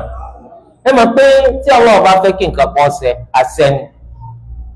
kun fayakun kun káfàtì nù ní ẹni ó rí báyìí yóò rí bẹ́ẹ̀ lẹ́sẹ̀kẹsẹ̀ ẹni tó bá wo Allah ó máa ń ṣì lọ́nà wa man yasha ẹni tó bá sì wù yaj'alhu ala siratin mustaqim Allahu kọ́ máa bẹ lórí ojú ọ̀nà tó ń nà gàrà Olúwa dákun má yí wa padà sáìdá kádàrá ni torí ẹ̀ àwa lè pè yàn sẹ́sìn Islam alágbára àti sọ̀yàn di mùsùlùmí a lè pè ọ́ wá sì di sunna alágbára láti sọ ọ́ dẹni tí ń tẹ̀lé sunna a lè pè ọ́ ìkẹ́kọ̀ọ́ ọmọ ìyá kèfèrí alágbára láti mú ọkọ òǹdí kèfèrí a lè pè ọ́ kọ́ ọ̀pá ìṣẹ́bọ̀tì alágbára láti mú ọkọ òǹdí ìṣẹ́bọ̀ ọ̀rọ̀ lásán làwa lágbára ẹni tó lágbára láti pé kó o di nǹkan báyìí kó o sì dí onítàní Allah kódà agbára kò sí fún anabi wa Muhammad sallallahu alayhi wa sallam torí ìbá jẹ́ pé irú rẹ̀ wà fún yín Abu Talib kò ní kú ní kèfèrí o tó bá kéwà agbára ń bá wà fáwọn anabi Allah bàbá anabi Ibrahim alayhi salam kò ní kú ní kèfèrí ọmọ anabi Nuh alayhi salam kò ní kú ní kèfèrí ìyàwó anabi Nuh àti ìyàwó anabi Lut wọn ò ní parun pẹ̀lú àwọn tó parun gbogbo agbára yóò sì fẹ̀yàn torí à ń pèlè yẹn ní hidayatu tawfiq, ìfinimànà tí kò ń gẹ́ ta ló lágbára rẹ̀? Allah. Ìfinimànà tàlàyé ńlọ́wọ́ fáwọn ànábì, iná làwọn olùmọ́jogún lọ́dọ̀ àwọn ànábì. Ànábì máa ń ṣe àlàyé fún yàn débi wípé o ò lè sọ pé ń gbọ́, o sì lè sọ pé kò yé mi. Kí ló fà á tó fi jẹ́ pé n tó ṣe fún ọ là ń pè lálàyé? Ó sọ ó yé àlàyé nù nítorí wàá fànàbì nù. Àmọ́ pé ẹ̀yin yóò wá di mùsùlùmí, ó sì di mùsùlùmí láéláé, kò ságbára rẹ̀ fànàbì kan. Àkọọ́lẹ̀ ni tọ́lá ọba kọ àkọọ́lẹ̀ pé yóò di mùsùlùmí, kò sẹ́ni tó lè ní kọ́mọ́tì. Tó wá sí àkọọ́lẹ̀ pé kèfèrí lèèyàn ọ̀yà, kò sẹ́ni tó lè ní kọ́mọ́sì kèfèrí. Kádàrà ń bẹ. Torí ẹ̀ àwọn ẹni tẹ́ rí ní kèfèrí ń àkọọ́lẹ̀ kí á lóde tá à ń pè wọ́n bóyá àkọọ́lẹ̀ mi ń bẹ pé wọ́n padà di mùsùlùmí. Ẹ̀yin tẹ́ ń ṣe ìsìláàmù àkọọ́lẹ̀ ni, kí ló dé táwọn kèfèrí náà yọ ẹ̀yin náà lẹ́nu pípé kẹ́ wá ṣe tàwọn? Àwọn náà ń wò pé bóyá àkọọ́lẹ̀ kan bẹ tí ó padà yí pé ẹ̀yin náà fi ìsìláàmù lẹ̀ ẹ́ di kèfèrí. Gbogbo ẹ̀ ní sẹ́ àbí ọ̀sẹ̀? Gbogbo ẹ̀ ní sẹ́. Ẹ̀yin mẹ́yẹ èèyàn lójoojúmọ́ tí wọ́n ń jáde kéde páwọn fẹ́ di mùsùlùmí níbi tí wọ́n ti ń ṣẹbọ sí Allah tẹ́lẹ̀ tọ̀gátọ̀gá, gbogbo wọn sọ pé àwọn fẹ́ di mùsùlùmí. Ilé ẹ̀gbọ́n ẹ wá bá àwọn owó kíbla rẹ̀, àwọn fẹ́ yí padà sí mọ́sálásí. Àìmọye tó ti ṣẹlẹ̀ lókè pẹ̀ yìí. Ọ̀pọ̀ àìmọye àwọn tẹ́tẹ́ mùnáfìkí náà nínú àwọn mùsùlùmí wọ́n sọ pé àwọn náà ò ṣe ìsìláàmù má, táwọn náà ti fi lẹ̀kẹ́ lẹ́bọ sọ́rùn. Gbogbo ẹ̀ náà àkọọ́lẹ̀, ṣùgbọ́n àwọn fi ń dá yín lójú ipò ẹnìkan ò sí tó ń tipa kọ́lẹ̀ wà tí àkọọ́lẹ̀ tiẹ̀ tí ó wàá ṣẹ lórí pé mùsùlùmí ni ó di kèfèrí àfi kó jẹ́ pé ńgbà tó lọ ṣe ìsìláàmù tẹ́lẹ̀ náà ọmọ tá ń pè ní ìsìláàmù. Eléyìí ni òdodo, torí ẹ mẹ́jẹ kọ́ yà yín lẹ́nu mùsùlùmí ni ó di kèfèrí ẹ̀dá kun ẹgbẹ́ sẹ́gbẹ́ kan tẹ́lẹ̀ náà sọ ọmọ tá ń pè ní ìsìláàmù yẹn. Àpèjúwe kan ni Ànábì wa Muhammad sallallahu alayhi wa sallam nígbà tó pé ọdún kẹfà tó ti ṣe hijira sí al-Madina, Ànábì wa lálàlà wípé àwọn lọ sí umra, àwọn fárí ẹni tó gẹrígẹrí, àwọn sì padà wá sí al-Madina. Ànábì múra umra, gbogbo sàhábà tẹ̀lé. Ó kù dẹ̀dẹ̀ pọ́n wọ Mẹ́kà ní Ju'arrana. Àwọn kèfèrí Mẹ́kà wọ́n dá wọn dúró, wọ́n láàánú jẹ́ kẹ́ wọlé. Oríṣiríṣi ìṣẹ̀lẹ̀ ṣẹlẹ̀, ṣùgbọ́n nígbẹ̀ngbẹ̀yìn wọ́n padà ní àsọyípọ̀. Àsọyípọ̀ yìí wá dá lórí àwọn nǹkan tí ń bọ̀ yìí. Ikú wa Nabi Muhammad sallallahu alayhi wa sallam àní gbà kó ṣe umra lọ́dún yìí. Ó padà wá lẹ́ẹ̀míì. Tó bá sì wá lẹ́ẹ̀míì yìí àti wá àtàwọn ọmọlẹ́yìn rẹ̀ ẹ̀ ní mú nǹkan àjà lọ́wọ́. Nǹkan tó ní ní àjò máa fi dáàbò bora rẹ̀ nìkan lágbàkẹ́ gbé lọ́wọ́, òun náà ní dà. Tó bá sì dé àfún níjọ́ mẹ́ta tẹ́fì ṣe umra yín tẹ́fì padà síbi tẹ́ ti wá. Àwọn awọ ọjà balẹ̀ kò ní sógun mọ́ láàrin wa pẹ̀lú yín, kò ní sọ́tẹ̀ mọ́ fọ́dún mẹ́wàá. Eléyìí là ń pè ní aránṣe tó hàn gbangba tó lù wá ṣe fún Ànábì Muhammad sallallahu alayhi wa sallam. Kìí ṣe gbígba Mẹ́kà òní wọ́n ń pè ní al-fath. Eléyìí gangan ni wọ́n ń pè ní al-fath. Torí pé tó ṣẹlẹ̀ lẹ́yìn eléyìí àtijọ́ náà ní Islam ti tàkà. Torí ẹ̀ nǹkan míì àwọn lè máa wò kó ṣòro kọ̀ rọrùn láti gbà kọ́yọ́ pé bẹ́ẹ̀ làǹfààní wà. Rubba darratin nafi'a. Ọdún mẹ́wàá kò ní sí jàmù, àwọn ọmọ pé ràn lọ́wọ́ ńlá ní fẹ́sìn Islam. Ṣùgbọ́n láàrin ọdún mẹ́wàá yìí gbogbo ẹnikẹ́ni nínú ẹ̀yin mùsùlùmí tó bá sádi wá ní Mẹ́kà wípé òun fẹ́ dọ̀kan nínú wa alẹ́tọ̀ láti tẹ́wọ́ gbà ẹ̀ sì lẹ́tọ̀ọ́ láti wá jàjàbá padà. Amẹ́nìkẹ́ni tó bá sá nínú tàwátàwá Mẹ́kà yìí tó sá di ẹ̀yin mùsùlùmí pé náà fẹ́ di mùsùlùmí bíi tiyín, alẹ́tọ̀ọ́ láti wá gbà padà, ẹ̀ lẹ́tọ̀ọ́ láti fà á wípé ká má gbà padà. Jàmáà, sábòsí náà àbí sábòsí kọ́hàn gbangba. Irun tẹ́ fẹ́ bá fi ṣe yín iná àwọn ẹ̀tọ́ inú fi ṣe wà bóò ní tiwa ṣe gbọ́dọ̀ bọ́dì sọ́dọ̀ yín táwọn ọ̀gbọ́dọ̀ bá, títí yín bá wọ́n bọ́dì sọ́dọ̀ wa àwọn ọ̀gbọ́dọ̀ bá àfi ká túlẹ̀. ọ̀rọ̀ yìí sí àwọn mùsùlùmí bákànbàkàn ìdàpọ̀ ó lé èèyàn ń bọ̀ kó ń di mùsùlùmí kálẹ̀ mùsùlùmí wa lò náà tó fẹ́ di ẹni tí wọ́n mọ̀ bọ́ láàdá, wọ́n mọ̀ bọ́ òzá, wọ́n mọ̀ bọ́ mọ̀nàdà, wọ́n tẹ́wọ́ gbà pé you are highly welcome. àwọn sàhábà kò bá wọn láàmú, Ànábì wa fura wọn ní kí lẹ gbà mí sínárì ìránṣẹ́ Allah ni ọ ṣe wàá rò pé ń sìn yín lọ́nà ni sẹ́ni pé mo lè ṣe nǹkan kan tí ò jó òdodo ọmọ náà mọ nǹkan wà nílẹ̀ yìí náà ni. Ànábì sallallahu alaihi wasallam pé kò sẹ́nìkan tí Islam yóò jókòó sí lẹ́mìí tí ó fi ilẹ̀ tẹ́lẹ̀ náà. Wallahi òdodo ni láàrin àwọn kọ́lá kò tọ́ ọdún mẹ́wàá báwò láàrin ọdún kan sí méjì ní gbogbo nǹkan yí padà. ó sú àwọn kèfèrí torí pé àwọn ọmọ wọn àwọn ní fi Mẹ́kà lẹ̀ tán wá Mẹ́dínà kó àwọn fẹ́ di mùsùlùmí, àwọn fẹ́ di mùsùlùmí, àwọn fẹ́ di mùsùlùmí, àwọn fẹ́ di mùsùlùmí. wọ́n ò rí ẹnìkan báyìí nínú àwọn mùsùlùmí tó lọ Mẹ́kà kó fẹ́ di kèfèrí. ẹ wá wo ń tó ṣẹlẹ̀ Ànábì sallallahu alaihi wasallam kì í yí àdéhùn tá a jọ ní pẹ̀lú àwọn ará Mẹ́kà òun náà ni pé àwa á lè gba ẹnìkankan nínú yín kọ́mọ́ bá dàbí ìgbà tá a yà déhùn Mẹ́kà náà lẹ́rọ dúró sí ẹ dúró síbẹ̀ pẹ̀lú Islam yìí á tún padà sọ́dọ̀ àwọn kèfèrí láìláì àlè padà bẹ̀ àwọn kan lọ wá àyè kan ní láàrin Madina sí Mẹ́kà tọ́jú ojú ọ̀nà táwọn Kùráìṣì wa tún máa gbà fún ní àjò káràkátà wọn wọ́n bá sọ̀bẹ̀ dìlú gbogbo ẹni tó bá ti fẹ́ gba Islam àwọn bá ní ibi tí Ànábì fẹ́ ká máa dúró ní Ànábì ọ̀sán fún wa o ibẹ̀ bá tún di pé kún ibẹ̀ ó di pé kún àwọn kèfèrí ò lè gbọ́jà kọjá má lálọ́ àbọ̀ ọ̀rọ̀ bá nípa àwọn ọmọ rẹ̀ kálọ́mà mi tí ń bá ń pè síbẹ̀ ní ẹni ká mọ́ gbà wọn bàbá gbà wọn á lè ká wọn lọ́wọ́ dì àbí ẹ̀kọ́ ni náà ẹ̀yin ẹni ká àgbọ̀dọ̀ gbẹ́ni kankan tí òmìnira sí ni wọ́n bá bì kàtà dúró sí. àfà èyí tún dégun ẹja sí wọn lọ́rùn àwa rẹ ẹnìkan báyìí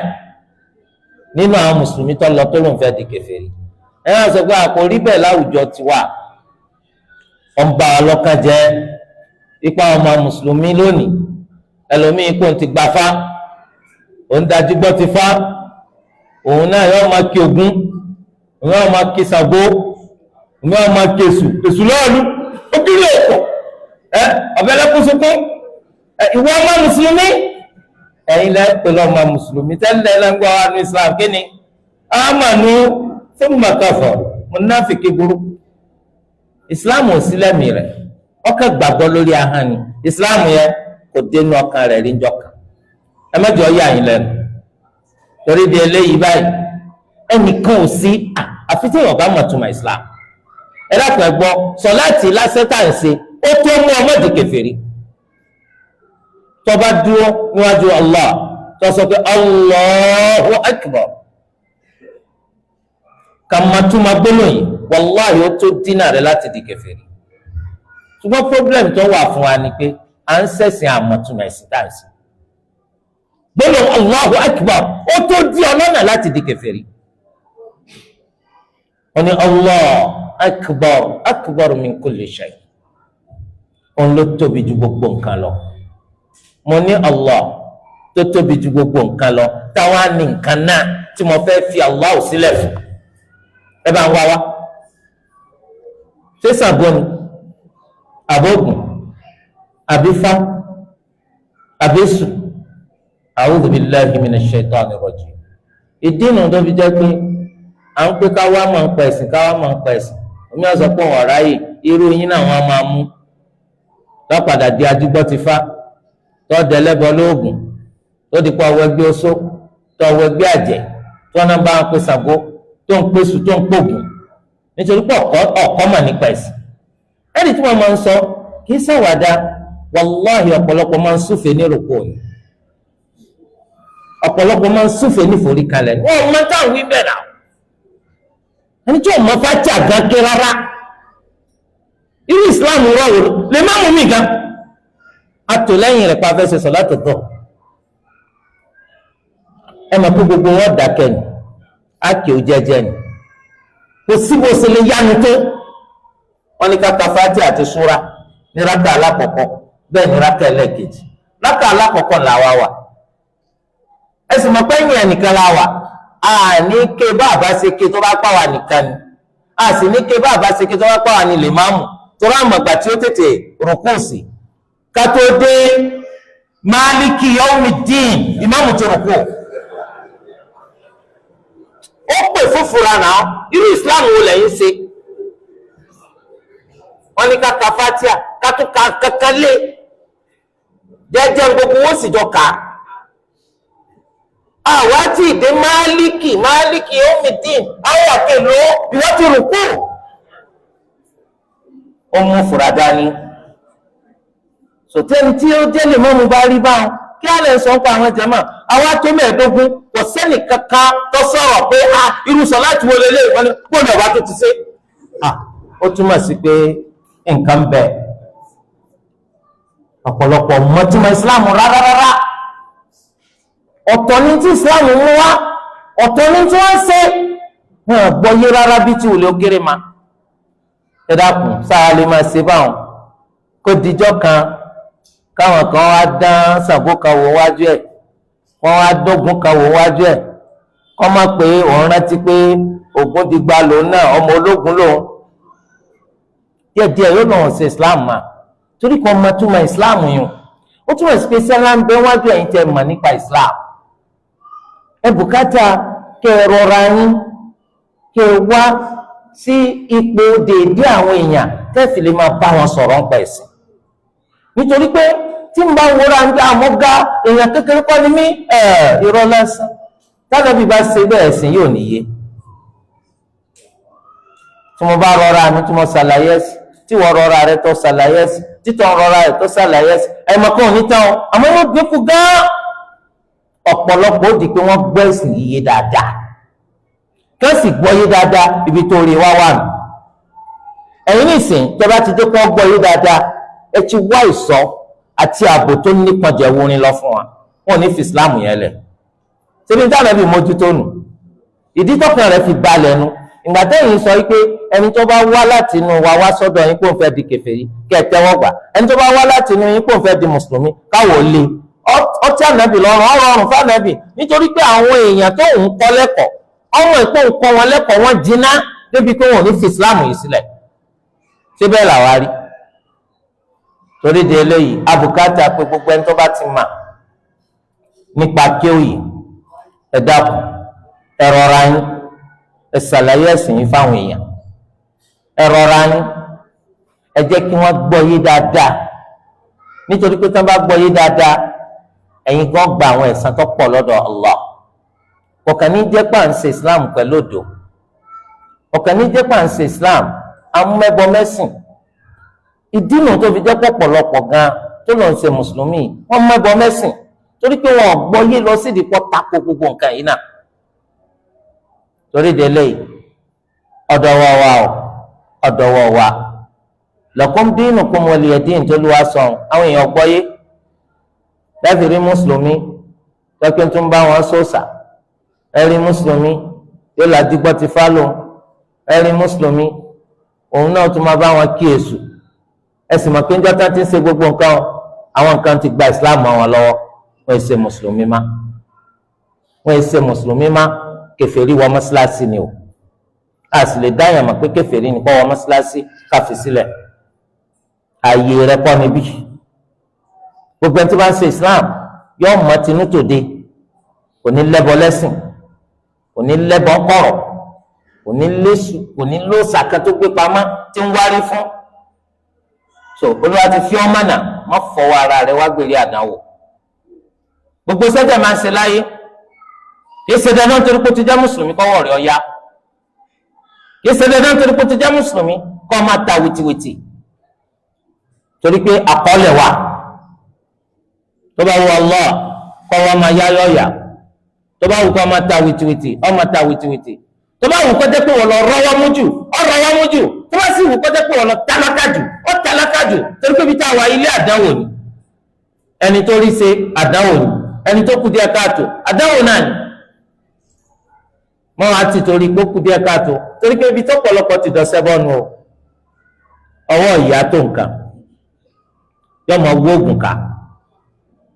yóò dẹni tí ń ṣẹbọ sí Allah ọjọ́ ọmọ ta tó nǹkan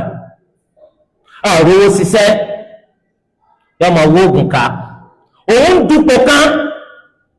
àwọn tí sì ń bọ́ ń dùn wọn bọ́ ń dùn lásán wọ́n gbé wọ́n bá wo nígbà tí ìsọ̀wọ́ àgbọn inú wọn ń gbé ká wọn lọ́ máa wọ́ oògùn òfò ká wọ́n máa mùsùlùmí kí wọ́n lè yàn máa ń ṣe inú oògùn tí ò lẹ́bọ nínú ẹ dákun ẹ sọ fún mi kí ni wọ́n máa ń ṣe inú oògùn tí ò lẹ́bọ nínú káfí lè bá a mọ̀ káwa náà túnra wa ṣe ẹ sọ orú oògùn wo lẹ́yìn ṣe kẹ́sì sọ́ńtọ́ wà nù rẹ̀ káfí mà bí ọ̀lẹ́bọnú àtọ́rí pé oògùn tẹ̀ ń ṣe òun kìí ṣe Islam ìlànà àwọn ẹlẹ́bọ àwọn olóòṣà lọ́gbà wà so nínú oògùn tẹ̀ ń ṣe ìlànà ẹbọ ìlànà òòṣà náà lẹ́tẹ̀lé ẹ máa pọ̀fọ̀ ẹ máa pògèdè ẹ máa pàyájọ́ ẹ máa pe nǹkan mìíràn yàtọ̀ sí Allah ẹ máa júbà fáwọn ìyá yín àwọn bàbá yín kan àwọn òòṣà kan so gbogbo eléyìí ń bolo tí wàá bá Islam bolo ti bá Islam so eléyìí túmọ̀ sí wípé ibi tó ti ṣẹbọ náà nù ibi tó ti ṣẹbọ nù ó ní àwọn èsì nǹkan kan tó kọ́ ọmọ sóògùn lọ torí pé téèyàn bá dákẹ́ tara rẹ̀ ó bá dákẹ́ ibi tó ti gba gbogbo ẹ̀ náà jẹnu kọ́kọ́rọ́ bí yín ajájẹ́ náà nù ibi tó ti dọ̀ṣẹbọ náà nù torí ọ̀dọ́ wọ wa ká gbìyànjú láti jẹ́ pé táwọn bá ń ṣe Islam òdodo là ń ṣe kìí ṣe tẹ̀tẹ̀ jẹ́ kí ló fẹ́ mú ọmọ mùsùlùmí máa gbégún ẹ̀dá Islam eégún bí wọ́n ṣe jọra wọn kí ló fẹ́ máa mọ́ ọmọ mùsùlùmí sọ̀rọ̀ Islam orò fẹ́yìn ọmọ páwọn ẹ̀sìn kan léégún ẹ̀sìn kan lóró kí ló fẹ́ máa mọ́ ọmọ mùsùlùmí tó náà tún máa bá wọn bò sálé wọn pé ńgbà tó ti jẹ́ pọ́ máa léyìí ni ó lè tako bíbọ òòṣà yìí ọ̀ tako torí pé mùsùlùmí nìwọ kọ́dọ̀ òsàn bí ó ṣe kú lẹ́yìn tí ò ní síbẹ̀ mọ́ rárá ńlá gbọ́dọ̀ sánà ètò tó wá báyàn lọ́kàn jẹ́ pípọ̀ ó ní báwọn èèyàn kan tún wà táwọn tún kéwú wọ́n tún kéwú kìí tún ṣe kéwú ìtòsí ilé lásán wọ́n tún lọ dínà ní ibi tẹ̀sìn ti wá gàgàgàgà wọ́n tún lọ kẹ́kọ̀ọ́ mbẹ́ àti wọ́n gbọ́ wípé ńgbà tí wọ́n bá fẹ́ sọ̀rọ̀ ilé wọn àwọn náà tún máa síwájú kí láǹfààní kí ó tẹ kọ́ náà rí sẹ́yìn ọmọ kó ti di sábàbí àti sórí ibú ńlá fún yín wọ́n tó yẹ kó yí àwọn èèyàn padà sí dáadáa pẹ̀lú àlàyé rẹ̀ wọ́n tó yẹ kó jẹ́ kó wọ́n máa burú eléyìí tó wà nù nǹkan tí wọ́n ń ṣe ọ̀yẹ́ ká kú lórí nǹkan yìí àwọn bàbá wa tó kú ọkàn wa ń bàjẹ́ fún wọn àwa tá a kù a gbọ́dọ̀ ṣàtúnṣe kọ́ mọ̀ bà lọ jẹ́ pé nǹkan táwa náà ṣe kú nì wọ́n tó wá ké òyìn ẹlòmíì tó kọ́ gba dìgírì ìwọ ló tún wá jẹ́ pé wọ́n lọ tako bẹ́ẹ̀ ni wọ́n sọ fún wa ń lu kan tá a lọ lórílẹ̀‐èdè kan wọ́n ní kí ní ń dà yín láàmú ń lu yìí kọ́mọ́ bá jẹ́ pọ́tọ̀ ní tá à ń sọ ọ̀tọ̀ ní ti ń dà yín láàmú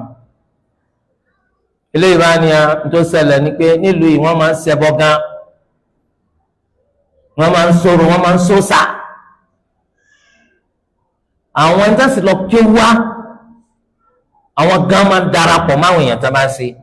a'udhu billahi minash shaitani rajim ọba yẹn lọ́kàn jẹ gan torí di eléyìí olúwa ti fi ọmọ náà olúwa sì ti ṣàánú rẹ àfi tó bá fẹ́ fọwọ́ ara rẹ tó bá fẹ́ fi bàtà ara rẹ jẹ́ ńlọ sọ pé islam kì í sọ́nà kódà gan gbogbo kèfèrí ayé tí bá ń gbọ́rọ̀ mi wọ́n fẹ́ kẹ́ ronú sọ̀rọ̀ yìí islam ló yẹ kẹ́ ẹ ṣe o wàláhì islam ló yẹ kẹ́ ẹ ṣe kẹ́ ẹ lè bá a là ẹni pé Islam yìí kò béèrè kankan lọ́dọ̀ ẹnikẹ́ni, kò béèrè kankan lọ́dọ̀ ẹnikẹ́ni ju kó sin ẹlẹ́dàá rẹ lọ. ẹlẹ́dàá rẹ tó sì sìn yìí wọn ò ní kó sìn lórí nǹkan tí àwọn olùmẹ̀sìn bá ń sọ lásán, àfi kí wọn náà tó rí dájú pé nítorí fi pa wá láṣẹ. ààyè ò sí nínú Islam fún olùmẹ̀sìn Islam láti kàn máa rọ ìlànà kan pẹ̀lú làákàyè tiẹ̀ wípé tẹ́ máa tẹ̀lé nì. a gbọ́dọ̀ rí dájú pé nítorí wá ní ká ṣe ó sì ṣe déédéé pẹ̀lú tó fi rán Ànábì wa Muhammad sallallahu alayhi wa alihi wa sallam. ayé tajẹ́ kò sínú Islam yìí. gbogbo táwọn bá ń sọ fún ọ nínú Islam yìí ó hàn gbangba ni. nínú Islam ni wọ́n ti máa ń sọ pé tá a bá fẹ́ yọkan tá a fi pọ́n yọkan ó di mélòó, tá a bá fi méjì fi pọ́n yọkan ó di mélòó. ó lè bá bẹ́ẹ̀ lọ́dọ̀ àwọn míì. àwọn fílọ́sọ́fì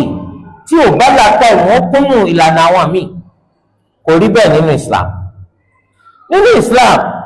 kò sẹ́ni tó sọ fún ọ wípé darapọ̀ mọ́ Islam kò lè bá a máa dáwó fún Islam. ẹ dákun ta ló sọ fún yín bẹ́ẹ̀ rí nílùú bí mùsùlùmí kò lè máa dáwó fún wa, dáwó fún ta ni kí la fẹ́ fi ṣe. sẹ́ẹ̀rì nínú Islam kẹ́nìkan sọ pé a pè yín wá sí mọ́ṣáláṣí wa, ẹ wá sí mọ́ṣáláṣí wa, mọ́ṣáláṣí wa ní kẹ́ ẹ máa wá. ṣé gbọ́dọ̀ ẹ̀ kí ni jẹ́ bẹ́ẹ̀? wa anna al-masajida lillah, gbogbo mọ́ṣáláṣí ti Allah. mi láǹfààní kan pàtó tí mo fẹ́ mú nínú kọ́jọ́ pé mọ́ṣáláṣí mi lọ wá. àǹfààní tí mo ní ni pé ìwọ ọkùnrin sátìrí pé gbogbo sọ láti tọ́ bá sí lọ́rùn ẹ̀yàn kọ́ mọ́ṣáláṣí ló ti lọ sí. mọ́ṣáláṣí tọ́síkọ́sá ti jẹ́ mọ́ṣáláṣí táwọn mùsùlùmí. dábàá wá pé tó bá mọ́ṣáláṣí wa ó máa sanwó fún wa o, àwọn ìdá kan tó máa san nínú owó rẹ àpò àsùnwọ̀n mọ́ṣáláṣí tí wà ní ọmọ bọ́ sí o, kò ní bọ́ síta àwọn mọ́ṣáláṣí mi o, kó sí ń tẹ́jọ́ bẹ́ẹ̀. Allahu akbar. Islam yìí dáa pọ̀. kò sínú pé àṣẹ̀sìn tán ẹ̀sán owó kẹ́ tó lọ owó kí ni dáná ní kò sán, kò sí ń tọ́jọ́ bẹ́ẹ̀. torí ẹ̀ ronú sọ́nà ara rẹ̀ o, Islam ló yẹ kó o ṣe. ronú sọ́nà ara rẹ̀ ọ̀nà lẹ́sẹ̀ yọ̀kan tó ló wá fẹ́ kọjá sí fún gbogbo àgbáńlá yé. olú ẹlẹ́dàá wa fẹ́ kí wọn náà di mùsùlùmí, iná ló fi ní kí wọ́n máa ṣàlàyé rẹ̀. ó fẹ́ kí wọn náà kó dọ̀kan nínú àwọn ẹni tí ó di àwọn ẹni tí ń ṣẹ̀sìn fẹ́lẹ́dàá wọn lódodo, tó kúrò nídìí ẹ̀tànjẹ,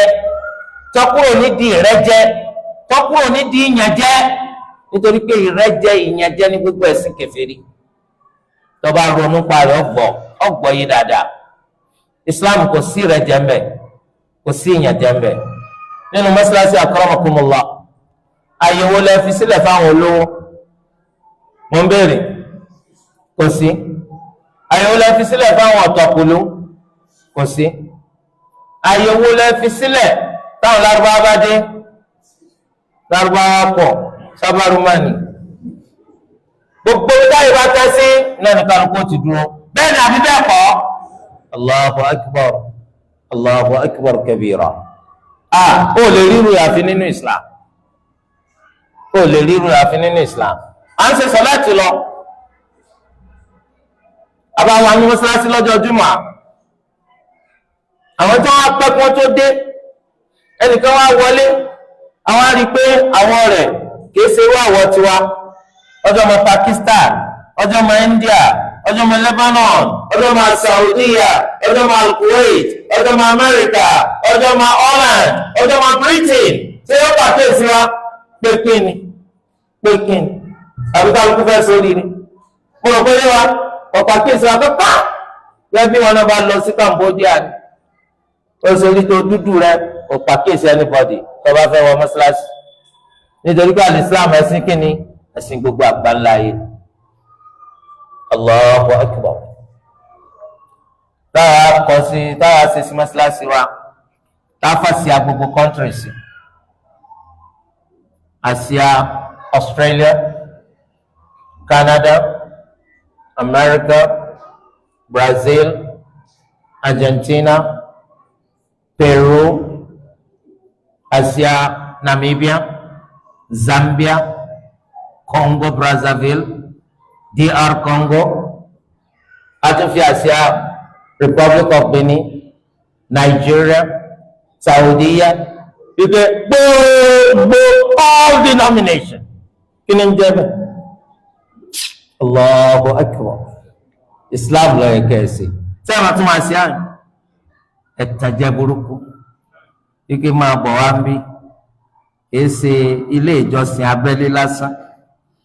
gbogbo ayé ló lè wá bí. Ẹ dákun kọ́ ọ má jayé má kọjá pábẹ́lẹ̀ ni wọ́n ń gbé. Tó bá ti jẹ́ mùsùlùmí ńkọ́ wa annal masajida lillah. Islam ga púpọ̀ jàmá, àfi bó ṣe jẹ́ pé púpọ̀ nínú ẹni tá a fi Islam ṣe lóore ọ̀ka kun orí ńlá. Ẹ̀rí pọ̀pọ̀lọpọ̀ ìmójútó ọwọ́ jábútẹ́ báyìí náà fi mú wọn àkákún. Ìjọ tó bá bọ́ ma lọ́wọ́ ni wọ́n mọ̀ pé nǹkan sọnù fún un. Olùwàpọ̀ mẹ́jọ bọ́ ma wà lọ́wọ́. Inna kulla shay'in khalaqnahu bi qadar. Olúwa ní gbogbo nǹkan la dá pẹ̀lú kádàrá o, gbogbo nǹkan pátá la dá pẹ̀lú kádàrá. ń ṣe lára rẹ ronú nípa ọ̀rọ̀ ara rẹ bóló ti bẹ̀rẹ̀ bóló bára rẹ lónìí nínú níní àtàìní, nínú mímà àtàìmà, nínú ọ̀nà ńlá àtọ̀nàdí, nínú ríríṣe àtàìríṣe. níbola bẹ̀rẹ̀ níbola dé lónìí kádàrá ni kádàrá ni kádàrá rẹ ò sí lọ́dọ̀ ẹnikẹ́ni. tábà gbé ẹnìkan ló lo bústà fún ọ, bústà báwo gbẹlódé kíkà lára rẹ búrùjì irọ́ lásán. akọọ́lẹ̀ olúwa ẹlẹ́dàá ní ìṣẹ́ lórí kálukú. nítorí wàá bá sọ pọ́ dà kò sẹ́ni tó lè ní kọ́ ọmọ dà. nítorí bá lò ní dà tí gbogbo ayé bá lò débẹ̀ ò ní débẹ̀ ò ní débẹ̀. inna kulla shay'in khalaqnahu bi qadar. àwa sọ pé kádàrá ni gbogbo nǹkan kò túmọ̀ sí ká má gbìyànjú o, kò túmọ̀ sí ká má gbìyànjú o. Kádàrá ni tí ń bá má màá mà, tí ń bá kú ní mà ní mà, wọ́n jókòó kalẹ̀ kọ́ mọ́ lọ́lé ẹ̀kọ́. àti pé kádàrá ò ní bẹ fún ọ kó o ní mà. tí ń bá lówó ń lówó, tí ń bá sì ní lówó ní lówó, ọ̀gbẹ́ni jókòó kalẹ̀. kí ni kádàrá tí ń bẹ fún ọ ò ní lówó. tí ń bá gbádùn ń gbádùn, tí ń bá kú ní gbádùn ní gbádùn. àárẹ̀ sì ń ṣe ọ́ wọ́n ní ọlọ́sítù olóòní lọ àárẹ̀ tí ó pọ̀ nù. so mo gba kádàrá gbọ́ kò pé ká ẹ má gbìyànjú, àmọ́ ní táàfì gbìyànjú ọ̀gbọ́dọ̀ tako ti Allah o. kọ́ máa pé ọlọ́run ọ̀pá àjò tó fi wá lọ́ máa ṣẹbọ. gbogbo ń tọ́ bá fi gbìyànjú ọ̀gbọ́dọ̀ tako ti Allah. tẹ́bí ọba pààyàn ọ pààyàn, tẹ́bí ọba ní pààyàn kò ní pààyàn jẹun. kọ́ wa padà pé bí ń pọ́ báwa pè kádàrá ni pé ìwọ ò ní máa yó. sẹ́mi àpò tí kọ́kọ́ jẹun náà. so èèyàn fẹ́ bímọ wọ́n ní tí a bá kọ́ pé èèyàn bímọ láyé ó kúkú bímọ fẹ̀yàwó. òun ti lọ ọdún 45 ìwọ bọ̀bọ̀ yìí òun ti lọ ọdún 45 wọ́n ń pè ọ́ bọ̀bọ̀ ládùúgbò òun kọ́ ọmọdé ni ọ́. fẹ́yàwó ló túkú díẹ̀ níjẹ́ òní díẹ̀ ń pè. fẹ́yàwó wà ní ẹ má dààmú bàbá lọ́mọ ọ̀ ń jọ pé wò ní lọ́mọ o. ó gbìyànjú ìyànjú olùwànìkẹgbà. eléyìí túmọ̀ sí pé a kì í gbára lé pé kádàrá ká má wàá ṣiṣẹ́ má. lẹ́bọ̀lọ́ àná lọ sọ pé wọ́n kó lé ẹ̀ má lò sọ fún ẹ wá Nabi sallallahu alaihi wasallam ẹ máa ṣiṣẹ́. fasayara Allahu amalakum wa rasuluhu wal mu'minun. Allah ò rí sẹ́yìn lójú ayé ànábì ọ̀nà ò rí sẹ́yìn, àwọn olùgbàgbọ́ òdodo lọ́jọ́ kọjọ́ wọ́n máa rí sẹ́yìn. torí ẹ̀ mo gba kádàrá gbọ́ kọ̀tàkó ká gbìyànjú. ìdínú báyà ń jọlùmọ̀ báyà ní jọlùmọ̀ ọmọ ká ọmọ tẹ́tí gbọ́ lọ́dọ̀ àwọn olùmọ̀ ọmọ lọlé ẹ̀kọ́ ó ní fi ẹ̀kọ́ tán kọ́ ó ní fi ṣeré. bóyá lówó báyà ní lówó ọ̀n rajà ọ̀n tajà ọ̀n rajà ọ̀n tajà Allah fi ràn ọ́ lọ́wọ́ débi àwọn kan kọjá fún ọ láì tí ì sanwó. wọn náà sì jàǹbá wọn gbogbo bọ́ bá ṣe ń ta ló ń kówó fún wọn bó ṣe ń ta ló ń kówó fún wọn wọ́n padà kó ọjà fún ọ débi tí wọ́n gùn lérò ó sì fijọ́ kan jàǹbá wọn Olúwa padà gbé ọ lọ́wọ́ sókè ó túmọ̀ sí pé kádàrá rẹ ni pé ọ̀la torí ẹ̀ àgbà pé gbogbo nǹkan ló wà lórí kádàrá ṣùgbọ́n kádàrá ọ̀tá kó kẹ́ gbìyànjú. àwọn Jabariyya táwọn ń sọ pé àwa o gbogbo ń tábàlà sí àwa kọ́ la sí wọ́n fi wá sí ni tó bá jẹ́ pé wọ́n fi wá sí ni àwa kọ́ la sí kí ni wọ́n fi àjẹ́ wá sí ọmọtí ọlọ́wọ́n ọmọtí àfi mímu ni ọjàlè ọlọ́wọ́n ọjàlè àfi mí jalè ọ̀pààyàn ọlọ́wọ́n ọ̀pààyàn àfi mí pààyàn ọ̀dà ó túmọ̀ sí pé àwọn ò ṣe nǹkan kan náà máa nù téèyàn bá sì ti ṣe nǹkan kan ìṣirò kí ni wọ́n fẹ́ ṣe fún yàn lórí kí ni ń téèyàn ò ṣe Olúwa fèsì fún wa o Olúwa ní la yukallifu Allahu nafsan illa wus'aha Allah ò di ẹrù kan ròyìn àfi ń tẹ̀lé rò wọ́n parọ́ pé wọ́n fi ọ́ ṣiṣẹ́ ni ìwọ ló ń ṣiṣẹ́ rẹ̀ fúnra rẹ̀ wọ́n lọ ṣẹ̀ṣà nítorí òṣìṣà lẹ́sà ló ń ṣe lórí pé wọ́n lọ ṣẹ̀ṣà nítorí òṣìṣà lẹ́sà ló ń ṣe nígbà tó ṣe pọ̀ lágbára láti ṣe orí rẹ̀ lÓlúwa ó ti ṣèṣirò fún ọ orí nǹkan tó ṣe lÓlúwa ó ti ṣèṣirò fún ọ Olúwa sì ní rusulan mubashirina wa mundhirin li'alla yakuna linnasi 'ala Allahi hujjatun ba'da ar-rusul Olúwa rán àwọn ìránṣẹ́ kọ́ máa fún àwọn ẹni tó bá gbọ́ gbà ní ròdùnú ó sì máa ṣèkìlọ̀ fáwọn ẹni tó gbọ́ tí ó gbà káwọn èèyàn má bàa láwíjàre kan mọ́ lẹ́yìn ìgbà tó Olúwa ti rán àwọn ìránṣẹ́ Olúwa ń fẹ́ kẹ́ ṣe dáadáa ó sì fẹ́ kẹ́ jìnnà sáìdá gbogbo ẹ̀ lànàbì ti ṣàlàyé ó ní àwáwí kan tó fẹ́ wí níjọ́ gbẹ̀ndẹ̀l qiyamah ǹjẹ́ àwa rí Allah abáàní rí lọ́jọ́ gbẹ̀ndẹ̀l qiyamah alukur'ani ti yanjú ẹ̀ ọ̀rọ̀ tá à ń bá lọ ni pé kò sí nǹkan kan àfi kó jẹ́ pé alukur'ani ti mú wa a rí Allah lọ́jọ́ gbẹ̀ndẹ̀l qiyamah ṣùgbọ́n àwọn ẹni tí ó rí ní rírí ti dáadáa tí ìdẹ̀ra ti ń bẹ́nu rírí ga tó ju wíwọ̀ àlìjẹ́nà lọ àwọn náà làwọn olùgbàgbọ́ òdodo Allahumma dákun má ṣe léèwọ̀ wa Olúwa ní lilladhina ahsanul husna wa ziyada àwọn ẹni tó bá ṣe dáadáa á fi dáadáa tó dájú tí wọ́n ṣe lọ á fi san fún wọn àtàlékún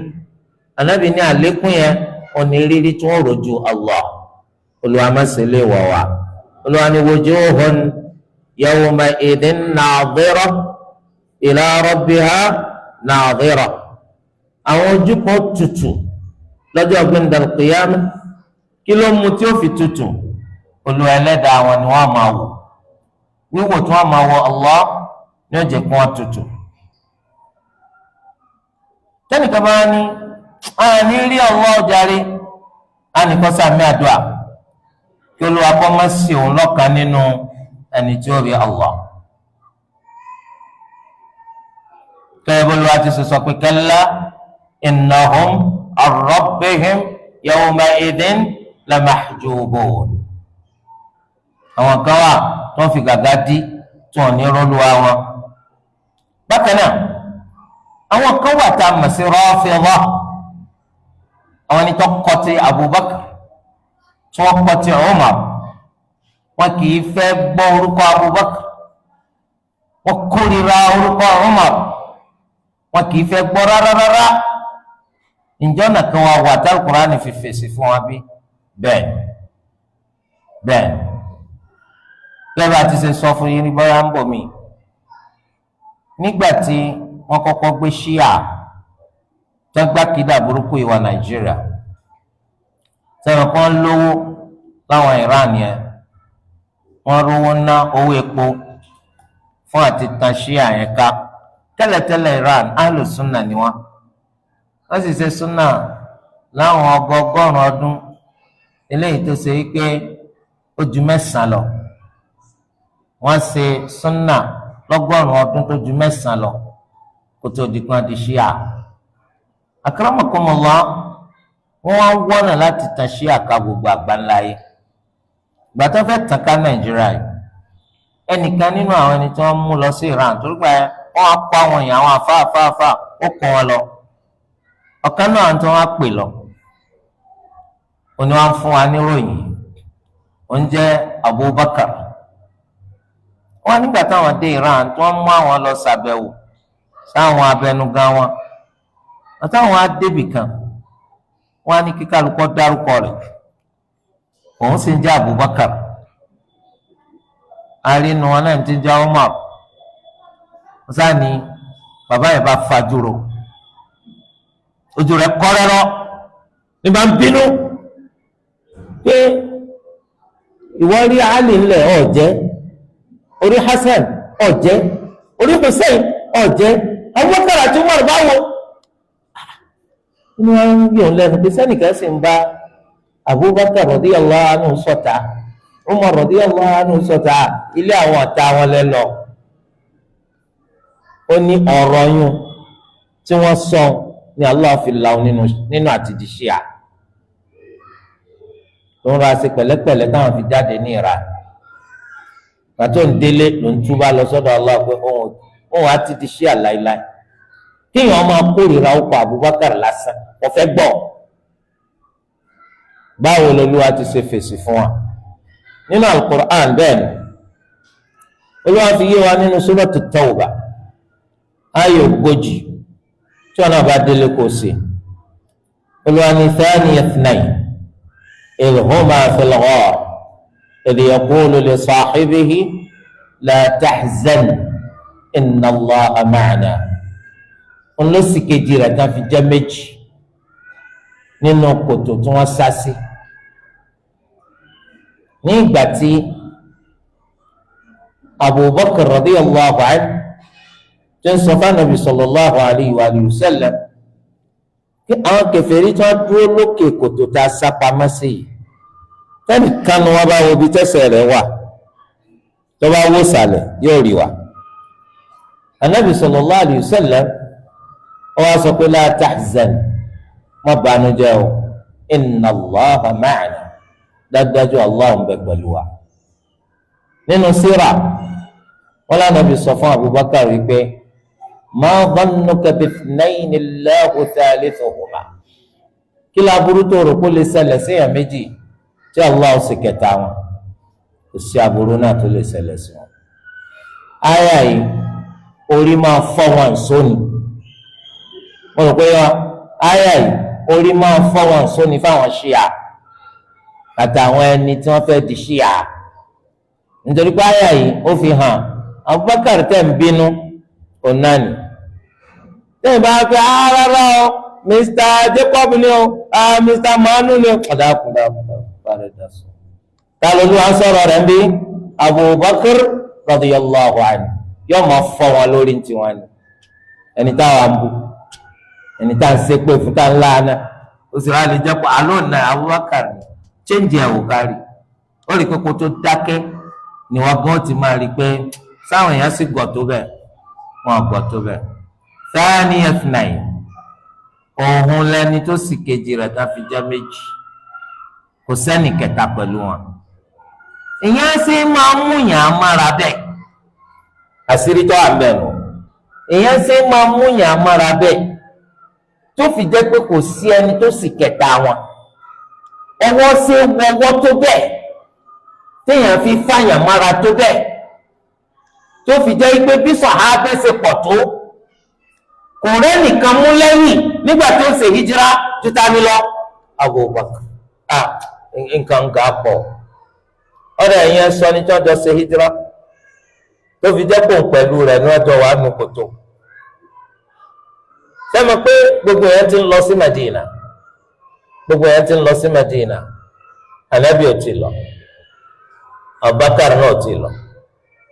ọjọ́ kan Abubakar wà lọ bá Ànábì sallallahu alaihi wasallam pé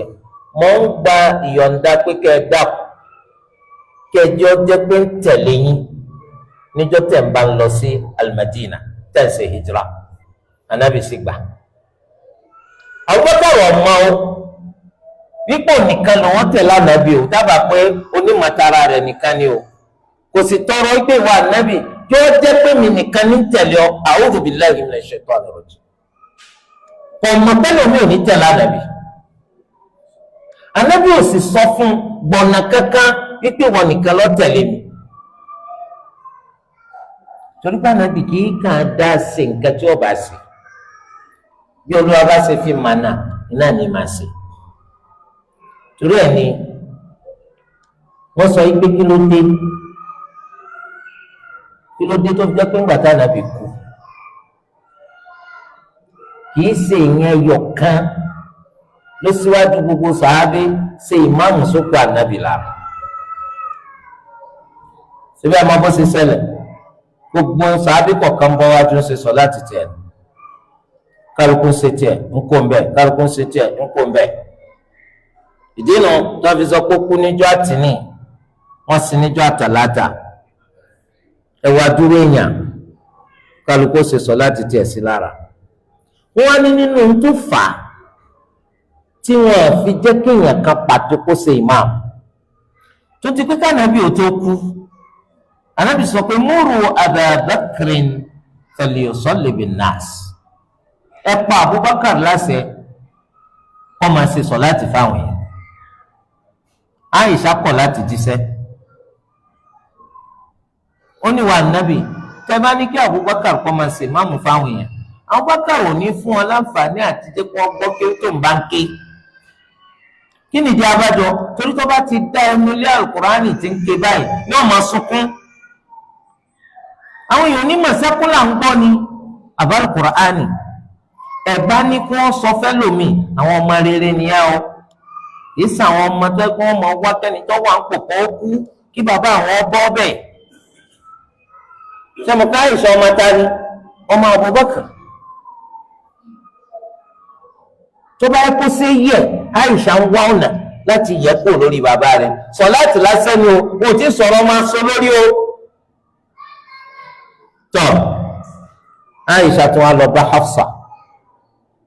ọmọ Umar tó náà jẹ́ ìyàwó Ànábì. Wọ́n ní Ànábì ní kí wọ́n sọ fún bàbá mi kó máa ṣe sọ̀láàtì fáwọn èèyàn. Tó sì mọ̀ kí bàbá mi tó bá ti bẹ̀rẹ̀ sí kí Al-Kùránì àwọn ọmọ sunkún àwọn èèyàn ò ní gbọ́ kí ó tó ń kà Abubakar kan máa sunkún tí ò ní túmọ̀ ọ́ ìyẹn ní bá Al-Kùránì ẹgbẹ́ ṣe ń kí wọ́n lápá lára tí wọ́n níjọ́ ni wọ́n bá Al-Kùránì tó sunkún rí wọ́n dájú báwọ̀ lójú bẹ́ẹ̀ tó dorí ahun. Ṣùgbọ́n ọba sọ fún Ànábì pé bàbá Àìṣà tẹni kan sọ fún mi yóò máa sunkún kò ní dáhùn èèyàn gbá Al-Kùránì sí báńkì ẹ sọ fún wọn. Hafsa náà bá sì gbéra náà bá lọ sọ fún Ànábì sallallahu alaihi wasallam pé kò sọ pé Àìṣà lọ sọ fún o mo ń gbọ́ pé ń sọ pé kí wọ́n sọ fún Abubakar kó máa ṣe máàmù fáwọn yẹn Abubakar wọn máa sunkún ẹ bá dé wọ́n sọ fún bàbá tèmi Umar. Ànábì ní ẹ̀yin obìnrin wọ̀nyí ẹ yàtọ̀ sáwọn obìnrin tó fìtínà Ànábì Yusuf àní ẹ sọ fún Abubakar kó máa ṣe ìmáà. Hafsa wa bá ìṣàpè ìǹtatara rẹ róore rí torí pé ní ìsìn tó ti sọ́dọ̀ Hafsa sẹ́wọ̀n pé táwọn bá gbà wọlé Umar ní ọba ti ike ń ṣe sọ láti yẹn Hafsa ọkà púpọ̀ ń rí oore látara àmàràn tí Aisha mú wa ṣùgbọ́n Ànábì ti gbádà nù lòun ìǹtatara rẹ róore kan rí jàre. Ànábì sá ní Abubakar yẹn tàbá fẹ́ tó ẹni tẹ́ ẹ ti fi ṣe alámòjútó lórí nǹkan yín kó tó di pé ẹ lọ tálẹ́ni tó tọ́kọ́ mójútó náà tẹ́ ẹ bá sí òun náà ni torí ẹ yọ́nú sí láàyè ó dájú pé ẹ yọ́nú sí náà lẹ́yìn ikú. Wọ́n ní ìdínà tí wọ́n fi gbà kẹ́nìkan kan jẹ́ pọ̀ ní òṣùwájú ṣe sọ̀láàtì sànàbì sallallahu alaihi wasallam àlá torí tí wọ́n bá fi lè fẹ́ nìkan lẹ̀ tó bá fi lè ṣe ìmáàmù yun òun náà bá kùn lé pé tálẹ́ tó ṣe sọ̀láàtì sànàbì là. ṣébí mi ni adẹ́pẹ́ mi ni mo yẹ kí n jẹ́ àrólé akramakumullah, anabi sallallahu alayhi wa sallam wọ́n sọ fún Abubakar wípé wọ́n mọ̀ fẹ́ mú lọ tábà pa anabi lọ sojú ṣáájú. Abubakar nígbà tó sùn wá tọrọ lọ́dọ̀ anabi sallallahu alayhi wa sallam kò sọ pé mọ́gbà fẹ́ lómi tábà pa Abubakar lọ ní mọ̀tara rẹ̀ nìkan kọ́ mà pẹ̀lú mi ò ní tẹ̀lé anabi àfọ̀nìkan títí tó fi dijọ́ tá anabi lọ sallallahu alayhi wa alihi wa sallam. ẹni tí a sì jọ ń lọ wọn náà lájọ máa wá bàbá wà lórí ilẹ̀, bàbá wà lórí pèpéle, bàbá wà lórí àpáta, ẹni tí a jọ ń lọ náà nìkan lájọ máa wá bẹ́ẹ̀ ló sọ adé lómi ni wọ́n jọ wà nù kòtò. torí ẹ̀ eléyìí jẹ́ ìsì fún àwọn tani àwọn Ṣíà máa fọ́ wọn lórí èso ìláyà yìí. torí àwọn Ṣíà àwọn ní yí padà kékeré sí Abubakar nítorí kí Abubakar jẹ́ sí wọn ọ̀tá wọn gẹ́gẹ́ bí àyà tó sọ̀kalẹ̀ ni torí wọn fi ń fọ ìyá ńlá wa Aisha ma nínú Suratul Nur àyà 10 tó fi ń fọ ọmọ pé kò ṣe zina wọ́n ń bàjẹ́ ni ṣèkú lọ́dọ̀ Ṣíà kìí ṣe Aisha wọn sọ̀rọ̀ rẹ̀ o kìí ṣe Aisha wọn sọ̀rọ̀ rẹ̀ nítorí tí wọ́n bá gbà pé Aisha wọn sọ̀rọ̀ rẹ̀ ṣèwọ̀n ká Aisha wọn ńlá rẹ̀ ń jojúmọ́ ni àwọn ń bú njojúmọ́ ni torí rẹ̀ ló fi jẹ́ pé Aisha ni màálù tí wọ́n ní kó pa láyé ànábì Musa lọ́dọ̀ àwọn Ṣíà Aisha tó dé láyé ànábì Muhammad wọ́n ti wá ní kó pa màálù.